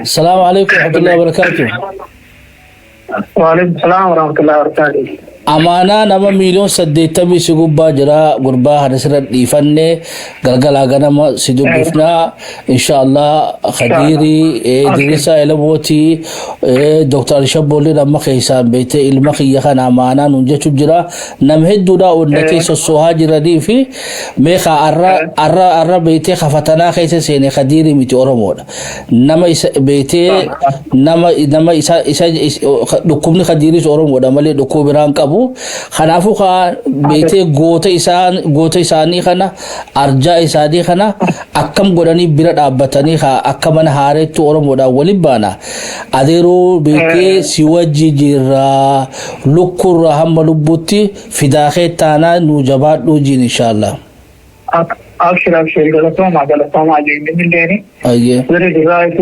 وان تكي يعني ما وان قلقوان اللي من داو نقنا وتكي أما كثير بس أتعذرا لاينا خيخنا نورا تشوفيني لاينا خيخنا نقبضو أتيك مي دام سجابا خديري في درين سالس لاينا قبا جراني يودت لبيك أبغى واتي دقيقة تكتك إسالس وان تبغى فداني نا أوبسي أديرو خدير سيد بري إني دبّتشو نندني فتي دامي مما لا كم كيس جراجين مال كيس جرا وانا تكو بيسات مال دي بيسات أديرو خديس ودي سقافة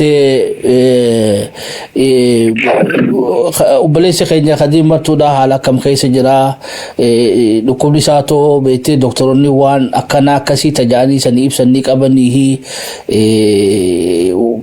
ويرا جرامو حالا كم خيس جرا نوبة تشي سنجا أتوم ما مغافين ودي بسي خدي تكشافر أبا فتو amaan kana waan guyyaa musajii harkaas jiru. Ayyee. Gizee duraadhaa bakka akka TV wanni infection akkana garaa wanni kanarra jira. Ayyee. Dhawata. Ayyee. Saniifu amma garuu amma dura ganaadha wanni isaa dooktarri waa hunda irraa fuudhee iskiriina godhanii jiranii akhi waa hundaa irraa fudhatanii. Ijoollee fudhatanii. Still wanni isaadha addaan hin baafanne. بس والله maybe أدري جنبتي أدني بافن نجيت جادا بس أيه إن شاء الله so قرنو قرنو قرا جاني هيجا وان الرجيسان يربين فده بالله سنجافنا أما مو نقدم بيته حمله إساء يقولا سيف جرتي أورمون أتجاهل تطوني نجرتي لكرة أما لبوتو سجناد أبتي خباه هنجرتو بيته خدوا إنسان سجناد أبتو في خسجل إساءته في نوتي بيته هذا خدير مرتودا لما ده بيته فوني برشوبة خبجا سرد بفنه تاجا بيته متى سوينوفو أكشبو ميديا تلي جلا نفنو جروبين تيك توك اللي أسماني وامتشجونا في نامو أكدن دو في حالة دهون دانو بليس خينيا دير ما شفتا بيخيسا في بيالات الرأي دير منا في أديرو بغان وركوب ساتي أرمو أركوديم لتشوي هاجم تك أورمو لسه جالتينو فتنام قدون تكتنا تشوي أتين توني تو غافا إن شاء الله ربي حاجة أورمو لسه جالت إسحو إنني سبته فيان إسحات الوجاز نودي بيتي في تشويا سبولك أنا قفا متي أورمو لسه النجالتين تنو في فوق خلينا فيا جبدو داتي تشويا akkasiiti gaamee yeroo sidaan qabadhu yoo rabbiin fade laayina kana akkanumatti nu quba qabaachisi inshallah dhaabsi maayyiidhaati oromoodhaa dabarsuu barbaaddu maaltu jira takka wallahi fayyuma isaa feenaan isillee waan fayyuma isaa guutuutti deebi'uu isaa barbaanna sanii uummanni keenya akka bira dhaabbanneetuma إن شاء الله. أي فاتحية والفاد وقلته. السلام عليكم ورحمة الله وبركاته. أيوة عليكم السلام. بيشارجر أنا رأيي. اتفقوا في خدير؟ شارجر أنا رأيي. يتوب دي. بس I think سجنتا خيجل لي بس دام سماجي دا ورني هذا كانوا I think ودو برولي ودو ده بيتري نمان فدا تقول مالف أقول إنسان أقول ده بقوم أسأل يعني أنا ما هو أمور من خيني بكجرو دعاء ولي قدوم غاري مالف أكمل في جنة أراني غاري لين صدق على جني بيتا ربي عافي وجتون وانقود دودا دريسا غلطومي وان كان مدسي ودوات خالي واسن ودربو باتي ما نمني كان ولن دغو غلطومي يچوفي جامبل هردوفا حال رجرو هردوفاتي وان جرونغا ولي ديبن ان شاء الله چارجرنا رادما جرا دا يوروبين فدي بروس وليد تشانا I think تاراتون بيتي خشوف مجد ملي أما غانا لا يتخي غانا كمان عارت ولي بانا يوروبين فدي خا وقدو غانا يتخي لاينا ليك اللي سرت اللي أمتا خينا فلاينا نبنا نموان دندو بيتي أسرت النيات لا أرالي توباتو سغانتا قوبي سريرتي أديرو خديرو اللي حتى التمان global tax force بيته برمنا خدير مرتودا أكا أمريكا تيس أكا أستراليا تيس أكا أوروبا داتي في أكا kanadatti warri biyyallee waamicha keenya sanaa ga'u jechuudha. Yaa subhaanallah abbootiin qabeenyaa ka biyya jirtan ka kaleessallee beetee obboleessa keenya dirmatan ka maqaa isa dha'uun nan barbaachiftu beetee gaafa sanii miti arra kadiiri sanitti hajamaa majannaa jechuudha. Numa galtiif na fakkaatti. Gaafa sanillee galatoomi adeeroo kiyya galatoomi gaafa sanillee dhufte bira dhaabbatte nu bareechite jechuudha. Ya rabbi khaatimaa ta'e si haa bareechu taa gaafa sanirra taarra irra jabduudha jechuudha. Dhimmi kun dhimma siyaasaatiin miti. Dhimma namoomaati. Dhimma Oromoo fi Oromummaadhaati. Kanaafuu warri biyya keessa jettanillee hirmaachuu dandeessan. Achitti illee oduu wal gurmeessitanii beetee adeeroo yaadata irratti oduu nu quba qabaattanii numa feena jechuudha. Achumattuu warri biyya keessa jirtanillee warri biyya alaa jirtaniis warri beetee afooshaaleen teenya hundi keessanuu kajaarmii biraatumarraa barbaadna jechuudha. Afooshaan beetee Kanadaa jirtu abbaan afooshaa ta'e hati dubbadhu. Waliin guuriitii beetee diriirsaa elamoodhaa ammaa qoreentu dhugaa jaaramte waan waliin kuufame kana waliin guuruun nama dhibdu jechuudha. Afooshaan Austraaliyaa keessa jirtanis bu'aa ifumaa wal bobbaasaa wal dammeessaa guuraa qopheessaa ta'a. Gaafa ammoo beetee iddoon itti wanni tun galtuu tolfamte isa dubbifna jechuudha. Waan wal eenyuun qabnu jechuudha. Sa'a sagantaa tana xumuranne irraa jalqabne hogganoonni afooshaalee USA keessa jirtan afooshaaleen beetee Kanadaa jirtan Awurooppaa Austraaliyaa jirtan hundinuu namuu hatattamaan teessoo teessa yaamtanii WhatsApp keessa qindeeffatanii dorgomuu qabdanii jechuudha. Mee arra afooshaatamtu jiraa'u ni ilaallaa jechuudha. Biyyatamtu jiraa'u baruu barbaannaa. Eenyuun lubbuu qabaa'u laaluu barbaannaa jechuudha. Inshaallah akkuma gumaata keessanitti ammas maqaa keessanillee seenaa keessanillee sadii galmeessina. Khadiir martullee inshaallah gabbeetu isanillee galatoonfachuu ta'a. Nuti maallaqa qofa irraa barbaadaa hin jirru jechuudha. Khadiir martuudhaa mee takka UK irraa hafuuraa baafatu. Takka yoo rabbiin fadhe UK irraa hafuura baafatee namuu afeerraatti keetaa goonee fi sirna galatoonfannaa beeytee isaaf akka Kanadaatti akka USAtti even biyyallee dhaqee hafuuraa baafatu jechuudha. Haraam hin qabdu. Du'uun qabu jechuudha. Dubbii diriirsaa elamoodhaa isanii haa isanillee hin dagatina. Inni amma halluuna saanaa keessa taa'u ka baharachi arkuu jechuudha. Kanaafuu bahara isattis takka deebuu qaba jechuudha. Bahara isaas dhaqee abbaa isaa hayaadees fi beeytee dhaqee laalee namuun mandaqu. Ha isarratti maaltu haraam godhaa jechuudha. Namuu biyya dheeytee dhufta. Kanaafuu gargaarsi nu goonuuf sadarkaan. Ta duraatii wallaansa.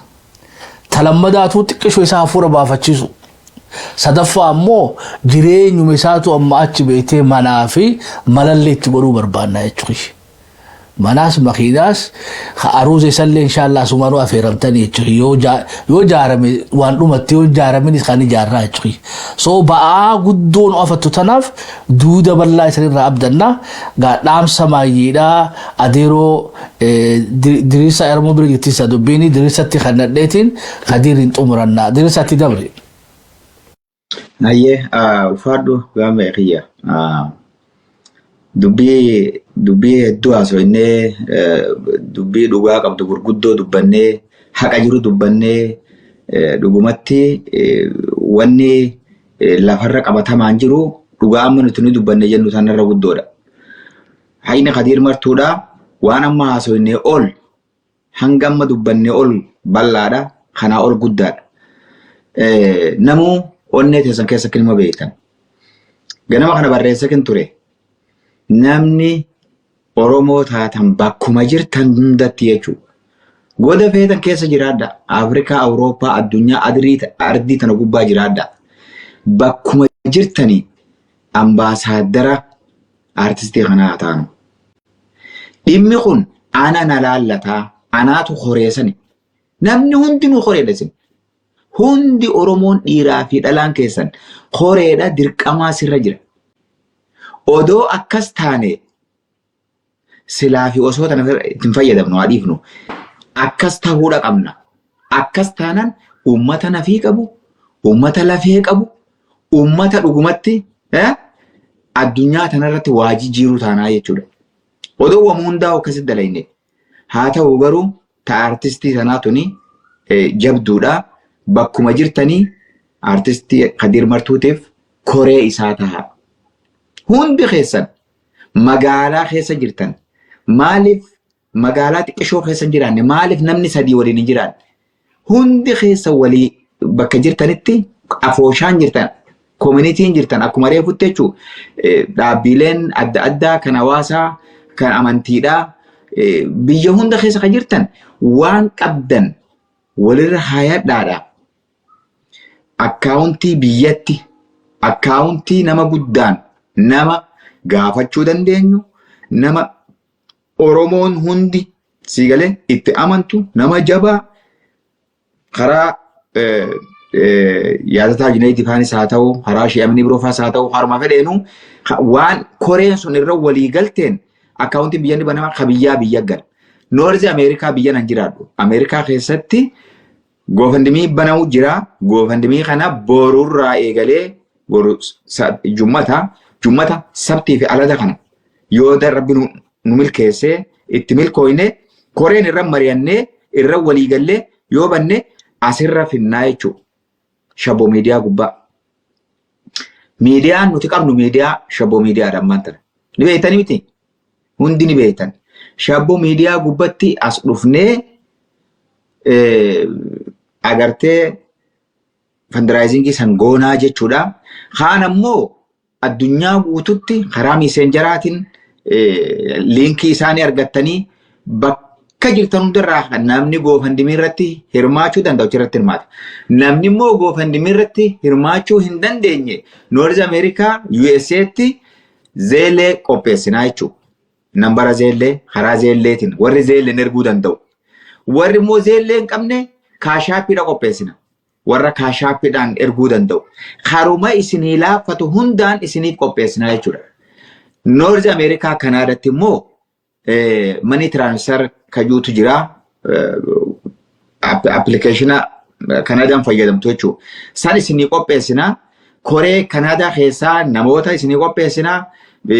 Koominitiin keessattuu warri Edmonton maali Kalgaarii fi Edmonton immoo maali Edmonton magaalaa gurguddaa kana Torontoo keessa warri jiraattan afoosha qabdan koominitii qabdan jaarmaa adda addaa keessa jirtan akkuma karaa feetanii walitti jaaramaa feetan karaa hiriyaatiin feetan karaa adda addaatiin saahibaan gandaan wama feetan hin jaaramaa amantiidhaan. Bakka jirtanitti masgiidaan maan ta'an waan qabdan dubbiin artisti Kadir Martuu isin yaachiftee dubbiin tun waan fardii nuu taatee waan qabnu furaannee warri Kanaadatti. Koreen tun erga haala kanaan bakka hundaa sagalee takkaan gurmuu takkaan koree takkaan waan kana goone waliigala manguddoo teenyata waliigalaatii wajjiin nama gurguddaa qabnaa mari'annee waa bakka waliigalaa kan gumaannu kun itti galu irra mari'annaa jechuudha. By the way namni tokko kophaan godhu waan kana mari'annee goonaa jechuudha. Bakka hundaa nama walitti fidaa jirra ammaan tana. Maali Kaayiroo irraa, Saawuz Afrikaa irraa, Awustiraaliyaa irraa, Awurooppaa irraa, Noorz Ameerikaa irraa akkasuma Noorz Ameerikaa Kanaadaa irraa biyya keessaa walitti dhufnee akka nama tokkotti waliin mari'annee koree takkaan wanni kun akka to'atamu goonaa jechuudha. Akka wanni kun hin burjaajoonnetti jechuudha. Akka waan kana itti milkooynutti Oromoo nuti irraa hirmaannaa yaada qabdan silaa akkana ta'e silaa akkas ta'e hajuu barreessuu ni dandeessan. Shaboo miidiyaa jalakkas barreessaa. Feesbuuka gubbattis barreessaa. Yaadni keessan nu gargaaraa. Yaadni keessan qabeenya. Yaadni keessan tumsa waan godhuu qabnu hunda marii ummata keenyaati wajjin goonaa jechuudha. Keenyas baafnee horii keenyas baafnee ummata keenyaatis waan qabnu hunda waliin baasneeti seenaa takkaan dalagamin takka sababuma kanaan uumee haa dalaynu har'aan tana. Tanumaan isin dhaammadhaan Oromootiyyaa fayyaa ta'a ulfaadhaa.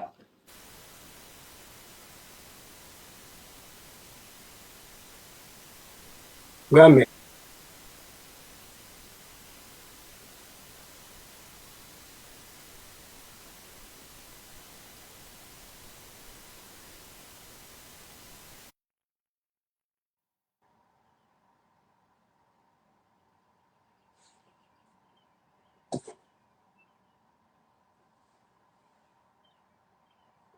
dhukkuba ammaan tana idarrafni na dhukkuba akka malee hoggal ammas kee waanin qaamni kiyya utaaluuf na dhukkuba hoggus natti ka'a waanin if wallaaluuf hoggaan maqaa rabbii kaasee fi wallaala ni machaa'u hoggaan rasuul kaasees ni machaa'u waa'ee keessan kanaas hoggaan qaamni kiyyaas na lola bu'aan biratti hin jijjiirama akkan ta'u san taa'eetiin akka ajaa'ibeef laala ani barin beeytanii wallahi cinaacha Tigreen na dhoyteetu na dhukkuba ammaan tana idarrafni na dhukkuba akka malee hoggal ammas kee waanin qaamni kiyya utaaluuf na dhukkuba hoggus natti ka'a waanin if wallaaluuf hoggaan maqaa rabbii kaasee fi wallaala ni machaa'u hoggaan rasuul kaasees ni machaa'u waa'ee keessan kanaas hoggaan qaamni kiyyaas na lola bu'aan biratti hin jijjiirama akkan ta'u san taa'eetiin akka ajaa'ibeef laala ani barin beeytanii wallahi cinaacha Tigreen na dhoyteetu na dhukkuba ammaan tana idarrafni na dhukkuba akka malee hoggaan Hayya Ahmad Charles jirra sambira sagaleen tiin jirti.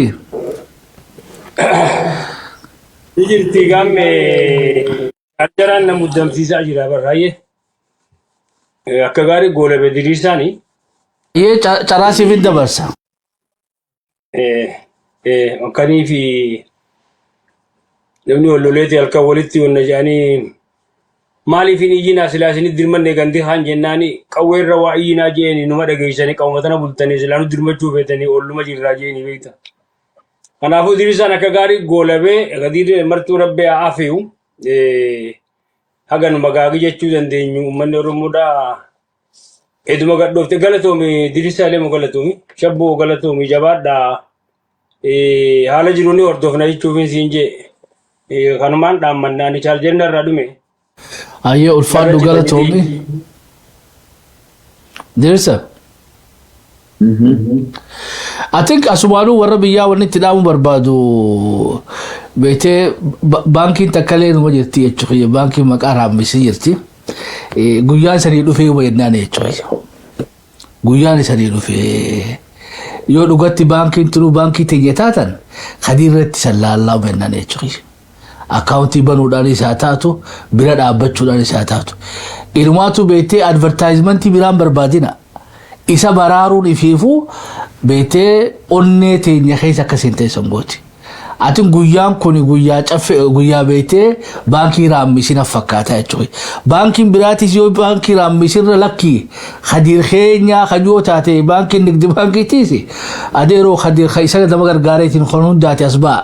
Mee dorgomummaa feena jechuudha. Abbaan qabeenyaadhaa beetee yaadataa qofaa miti jechuudha. Lakki yaadataa oliin hadiir martuu jaalladhamii jettuus as ba'e adeero. Egaa nu hundinuu gaa beetee toltu irrattis wal dorgomuu baruu qabna. Warri biyyaa nuun eegina. Ustaazonni keenya Ustaaz Amin Ibroodhaatii fi Ustaaz akkanumatti illee gurbaa hagas takka rasuula keenya jaalate alayhi salaatu wassalaam bari inni nu ustaazumaa jechuudha. Halee artistii ture Kadiir martuudha arramoo ustaazaa jechuudha. Dalagaa jajjabduu teessan ta'inni dalagee fi dalaguu taa'ullee jira jechuudha. Kanaafuu harka guddaa isan biraa qaba warri ustaazotaatis gabbaa.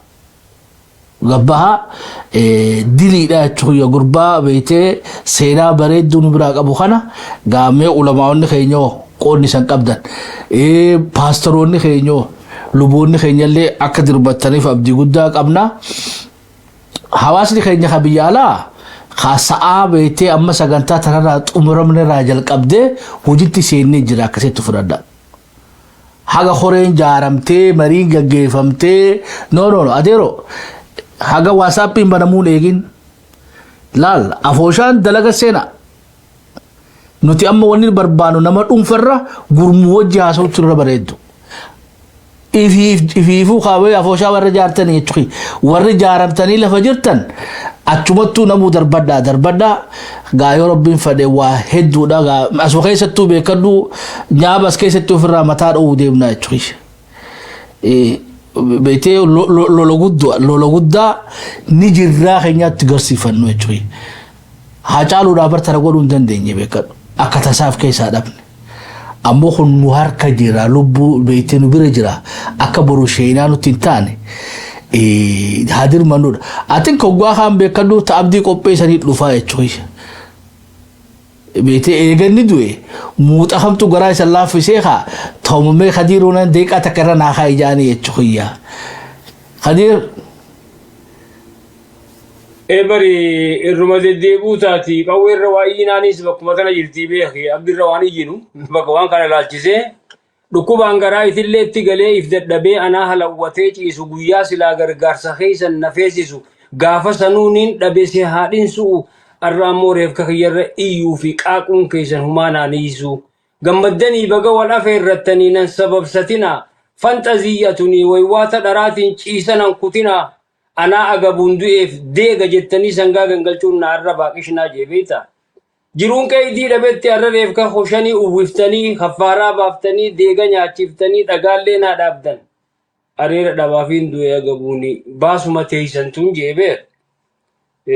Siniin baanaa dhagayaamee yaa warra nyaqqisee dhara naa booyu. Imimmaan toohee gadda afaanii hagaraa keeysaan qabne naa iyyu. Yaa warreef qolummaan doomsitee qalbii fi surri dhamaayyuu jeenisin. Arraa miti gadduun isiniifiin himaa. Arraa mi gadduun. Fira ifiitiif isinittiin hima. Taarraatuun gubaala duraanee hafte naasuun firummaa. Mataa keeysaniif yoo jajuu dahachuudhaaf taate malee namni maal naan jaaf. Yoo lafaan iftuuftan malee ani humaanaan gootu jeeni kennina qarshi lamaatiin dhabee isin biraa du'e booyanaachaa dhiisaa jeeni beek.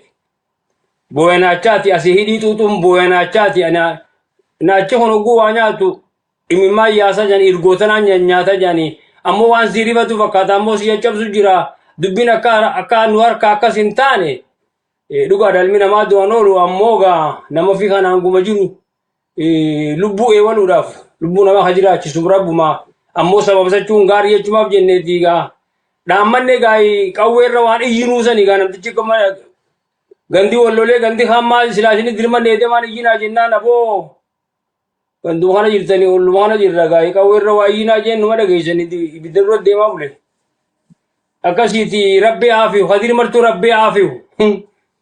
Ammoo haaderoo yaadaloo irraa dhiiftee siin jaa kun uummanni beektee waloloon bareeddu yaadaloo irraa dhiiftee siin jechu jira.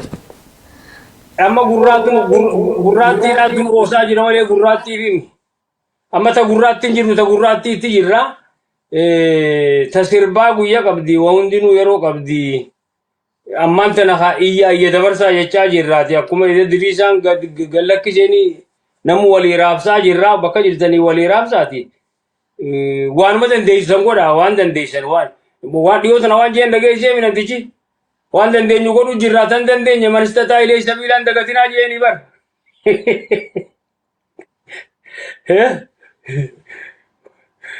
Akkas jeebar waan san dandeenye silaahu manistataa ilee sabiila sani namni waa danda'u immoo nama keessan bira dhaabbadhaa jechuudhaaf jenne tokko qofa irratti eegina abaluuhuu ni jiraa qofan yeroo hunda abaluuhuu ni jiraa halloos abaluu awwaalee alibirraa abaluu awwaalee jaarraas abaluutu biyya galchee abaluma san qofa irratti eeguu miti namuu ni jiraati hancuftiidhaa galaana ajjaanii hafuura wal fudhachuu siillee numa jirti jechuuf hin jee kanaafuu jabaadhaa jechuudha hin jeen oromoodhaan akkasii gaa nu jabaadhaa yee rabbi aafiu ammoo rabbi aafiu gargaarsa kanuma rabbii caalaa rabbi aafiu. Aye ulfaadhu galatoomi beekadhu guyyaan kun bargaa guyyaa namni beetee seenaa dhiifatee dabru jechuudha. Ta beetee baankii raamesaan beetee akka aqilatti cinaan isanii himee jechuudha. Fi namoonni birallee kan mul'atanii seenaa hojjechuu barbaadan. Adee yoo diriirsaa ila boodhaa dhaamsa baay'eedha. Fixanii dubbiin tanuma dubbiin guddattee farratti fe'anii jedhanii haguma amma dubbanne kana wanni biraa wanni walitti hin deebinu yoo jiraate qophii kana xumurree walitti deebi'uudha. Amma dalagaan guddoon miidiyaa kanarraa gabbuunee dalagaa lafa jalatti dalaynu jechuudha. Namuu qooda isaa amma asirra dubbanne kana itti qophaa'ee wali bilbilee wal yayyaamee aboo wanni kun akkam ijee wanni kun isin yaachiftee dalagaa ammumarraa miidiyaa kanarraa gabbuune dalaguu qabnaa jechuudha. Dalagaan aksin dalaydan anaa waa gumaachaa miti. Ati already akka nama gumaachetti ilaaluu qabda. Nama si wajjin gumaachu kabiraatti bilbiluu qabda jechuudha. Hundi keessan tokko tokkoon si galee ati tantee asumarratti murteeffadhu. Erga sii gabbuute immoo namni tokko yoo xiqqaate nama 10 kabiraa Oromoo 10 kabiraa tokko 10 akkasitti irra dalaguu danda'uudha jechuudha. Yoo kana goone itti milkooyna. Nam beeka Hadiir Martuun akka onnee Oromoo hunda keessa jiru nin beeka. Oromoo waa harkaa qabuu fi waa harkaa hin qabne hunda keessa dhiiga keessan keessa akka jiru nin beeka nin amana. Garuu gargaarsi baanam kun waa kanatti caqannoo qofaa miti. Maallaqa qofaa miti. Yaanni mataan isaa maallaqa caala. Namni maallaqa hin qabne deemee nama maallaqa qabu dubbisee waa mataa walitti qaqqabuunu jabaadhaa jechuun nama waa kennuufuu du'aayii godhuunu gargaarsa karaa dhibba takkaan jira jechuudha. Kana hubachuudhaan hawaa qabus hawaa hin qabnes xiqqas guddas hunda keenya daayivarsitii keenya innee walitti dhufnee akkasii wal qabachuu qabnaa jechuudha. Waan qabnuun hunda tiktaak gubbattis walitti dhufnee taaptaapirraa ilillirraa hanga waan qabdan leencaa fi maal jettan sanitti jechuudha. Waan as gubbaa yeroo mataanuu kanamatti haaran takkaa jiraami. Hanga waan san ga'utti yuunivarsarii san hanga ga'utti jechuudha. Walitti dhuftanii guyyaa waan san godhuu qabdanii fi wanni sunis bu'aa qabdu. Guyyaan dhugaadhaa hasilaa barbaachisummaa waan sanii haqatee har'aan tanaa jechuudha. Guyyaa sana immoo asirraa gabbuunee qabanna. Ijoolleen wal dubbisaa jirti. Warri feemasoonni keenya, warra akka Hamzaa Haajii, warra akka Ibsaa Abbaa Jaayilaa, Nasraafaan, ijoolleen teenya Makiyaroo faan, hundinuu Aslii faan, warri as gubbaa jirtan kan hin maqaan hin beekne fi qabee hundinuu walitti kootaa. Come together man, walitti kootaa mari'adhaa. Yoo dur adda addaan mana qabaatanillee har'a mana hin qabnu adda addaan manni keenya tokko mana tokkotti bakka takkatti sa'aa takkatti walitti dhufnee dirqama seenaa kana bahuudha qabnan jedha. Yoo har'a kana hin goone nuti dhugumaan Oromummaan qabnu nuti namaa miti. Ammoo ni goona akka goonu abdiin isinirraa qabaa. Rabbiin isirra nu haa gargaaru. Akkasuma sheekotiin teenya ustaazonni keenya warri amantii muslimaa akkasuma warri amantii kiristaanallee namni kun goblaa bitaa mirgatti Hadiir Martuudha akka rooba hagayyaa Oromoo teenya warra siyaasaa hagaaraa lolullee hamootummaaf lolullee nama akkana kiyya takkaallaan namni kun iyya takkaallaan hunda kaanis ni faarsa kanallee Oromoodha ja'a hundaan Oromoodha ja'a yaa Oromoo tiyya walitti tuqinaa ja'a silaa akka isaati Oromoon tun silaa dhadhaa fi dammaatu samii tanarraa Oromoo tanaaf garroobaa jechuudha. Dhugumatti nama jabaa hogguu qabnu hin beeknu hogguu dhabne nutti dhagama jechuudha. Laalame abdi qophee fa'a. Namni akka abdi qophee addunyaa tanarratti Oromoof deebi'ee ni dhalata je'ee an yaa dhiiroo yoo rabbummaan amma booda nuu fide malee sii galee namni akkasii ni jiraayee hajuun if gaafachaa ture jechuudha. Namootuma qabnu kana nama kana har'a nutti mul'atu gaafa si biraa deemen sitti mul'ata jechuudha. Gaafa addunyaa tanarra si biraa deeme nutti mul'ata. Nuti immoo aadaa reef ka faarsu, aadaa reef ka gargaaruudha, aadaa namni erga du'e waa horii walin roobsuudha. Aadaan sun aadaa ummata du'aati. Aadaa ummata du'aa keessaa baanee aadaa ummata jiruu haa dhaallu. Aadaa ummata lubbuu qabu, aadaa ummata jiruu wal gargaaru, aadaa ummata jiruu wal kunuunfatee nama ifii akkatti ifii olitti wal dhiibu garte ha ifii gadi gad dhorkuu miti. Akka saataanuun isin hin ja'a dubbii tana itti milkooyna rabbiin isirra nu haa gargaaru hundi keenyarra wal haa geenyu galatoomaa fayyaada Shaboo miidiyaa ammoo boruuf iftaan illee irratti deebina dalagaa godhannee fayyaada. Ulfaadhu galatoomii atiin wallee nama onnachiiftullee yoo jidduu tanatti illee nu baaftan bareeddu ta Hadiir yaa birmannu jettu ta shoobdoo nu taatu jechuudha. Adeeroo Hadiiroo itti fufi. Rabbi hadhaaf rabbi aafiyu.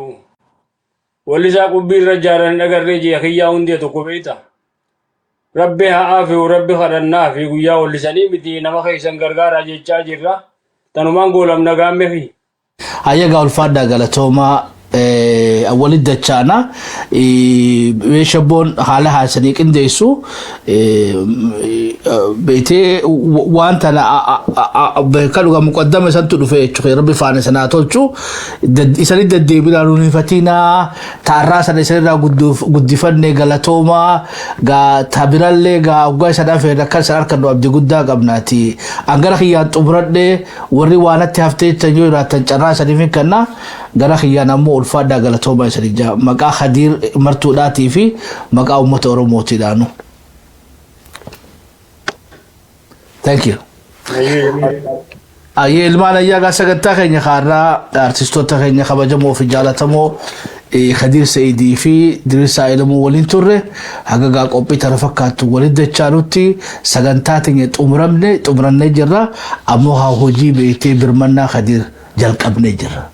Adda baafadha tan xumuramtee sagantaa malee hojiin teenya ganaa jalqabdee jechuudha. So bakka jirtanirraa akkuma sagantaa tanarraa beektee sagantaa kana xumurannetti namuu bilbila keessan kaasaa wal kakaasaa gaa tuqaarraa beektee tuqaa rasaasa haasa jedhee Khadiir Saiduu wal tuqaati akka rasaasa wal kaasaa isanii jedha gaa nu hordofuu keessanii fi onnattaniitu akkanatti beektee sagantaa tana nu hordofuu keessaniif galatooma haga qophii tan fakkaattu waliin dachaanutti anis gaame shabboo miidiyaa nagaa waaqa keessan turaa teenke.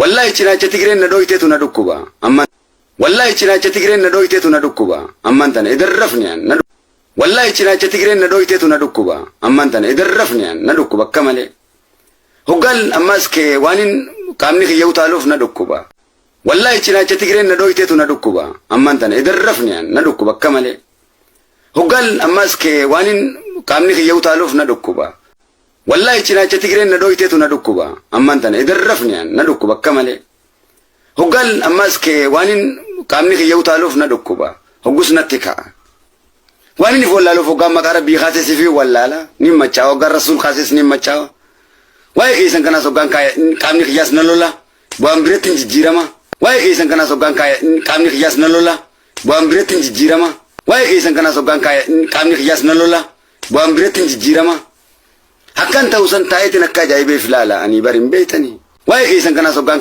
qaamni kiyyaas na lola bu'aan biratti hin jijjiirama akkan ta'u san taa'eetiin akka ajaa'ibeef ilaala ani bari hin beeytanii waa'ee keessan kanaas hoggaan qaamni kiyyaas na lola bu'aan biratti hin jijjiirama akkan ta'u san taa'eetiin akka ajaa'ibeef ilaala ani bari hin beeytanii wallahi cinaacha Tigreen na dhoyteetu na dhukkuba amman tana idarrafniyaan na dhukkuba akka malee hoggaan ammas kee waanin qaamni kiyya utaaluuf na dhukkuba hoggus natti ka'a waan inni follaaluuf hoggaan maqaa rabbii kaases fi wallaala ni machaawa hoggaan rasuul kaases ni machaawa waa'ee keessan kanaas hoggaan qaamni kiyyaas na lola bu'aan biratti hin jijjiirama akkan ta'u san taa'eetiin akka ajaa'ibeef ilaala ani bari hin beeytanii wallahi cinaacha Tigreen na dhoyteetu na dhukkuba amman tana idarrafniyaan na dhukkuba akka malee hoggaan ammas kee waanin qaamni kiyya utaaluuf na dhukkuba hoggus natti ka'a waan inni follaaluuf hoggaan maqaa rabbii kaases fi wallaala ni machaawa hoggaan rasuul kaases ni machaawa waa'ee keessan kanaas hoggaan qaamni kiyyaas na lola bu'aan biratti hin jijjiirama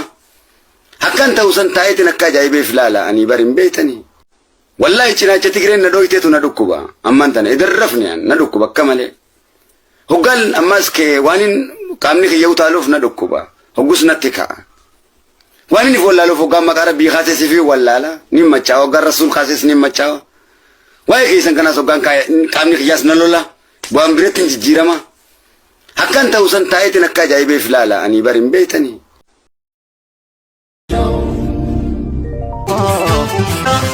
maan biraa qabda argee koonne bitiroo wallaggaa koo ibiddaan gubachaa yaasii koo fayyaan qaaba seetoo yaa jimmaa koo kolfaa koo daawwachaa yaa shawaa koo kolfii fayyaan ta'oo salaalee koo gubachaa tan koo lafaa ajaaloo koo hin boo'innaan jettaame ajaaloo koo maafan boo'u dhiyeessaa ajaaloo koo hin boo'innaan jechuunke ittoona boosse silaas gubachoodha kilaash fannee falmachoodha.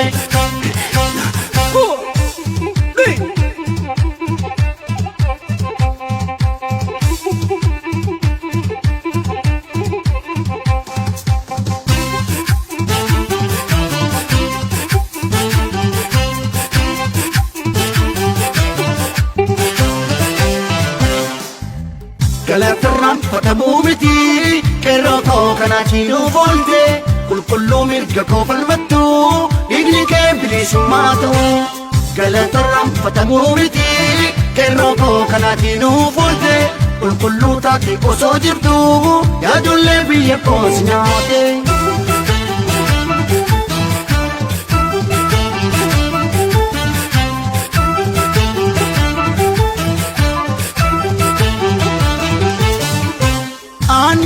Andabe guma ki wanan basun wobo ko wala ko mamale ero ko bilisumma male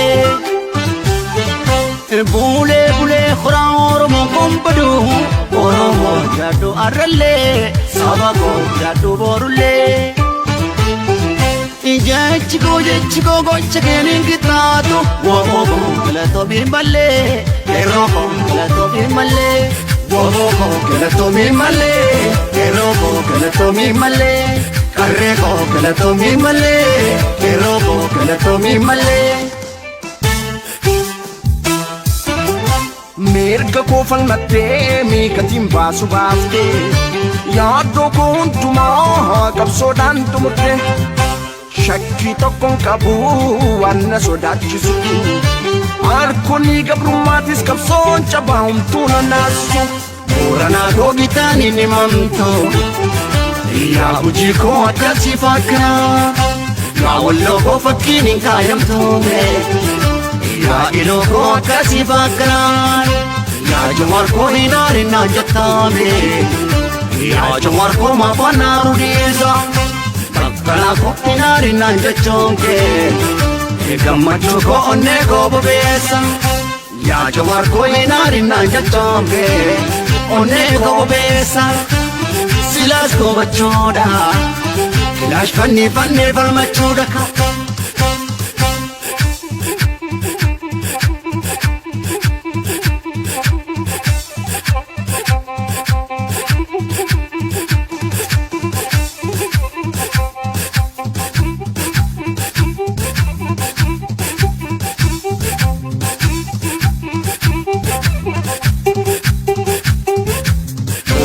Gogitani ni mamto ya bujiko atasi fakra ya wallo fakini kayamto me ya iloko atasi fakra ya jamar ko hinari na jattame ya jamar ko mafana rudisa bakala ko hinari na jachonke gammachu ko onne go besa ya jamar ko hinari na jachonke One go besa silas go bachoda kilash fanni balmachoda ka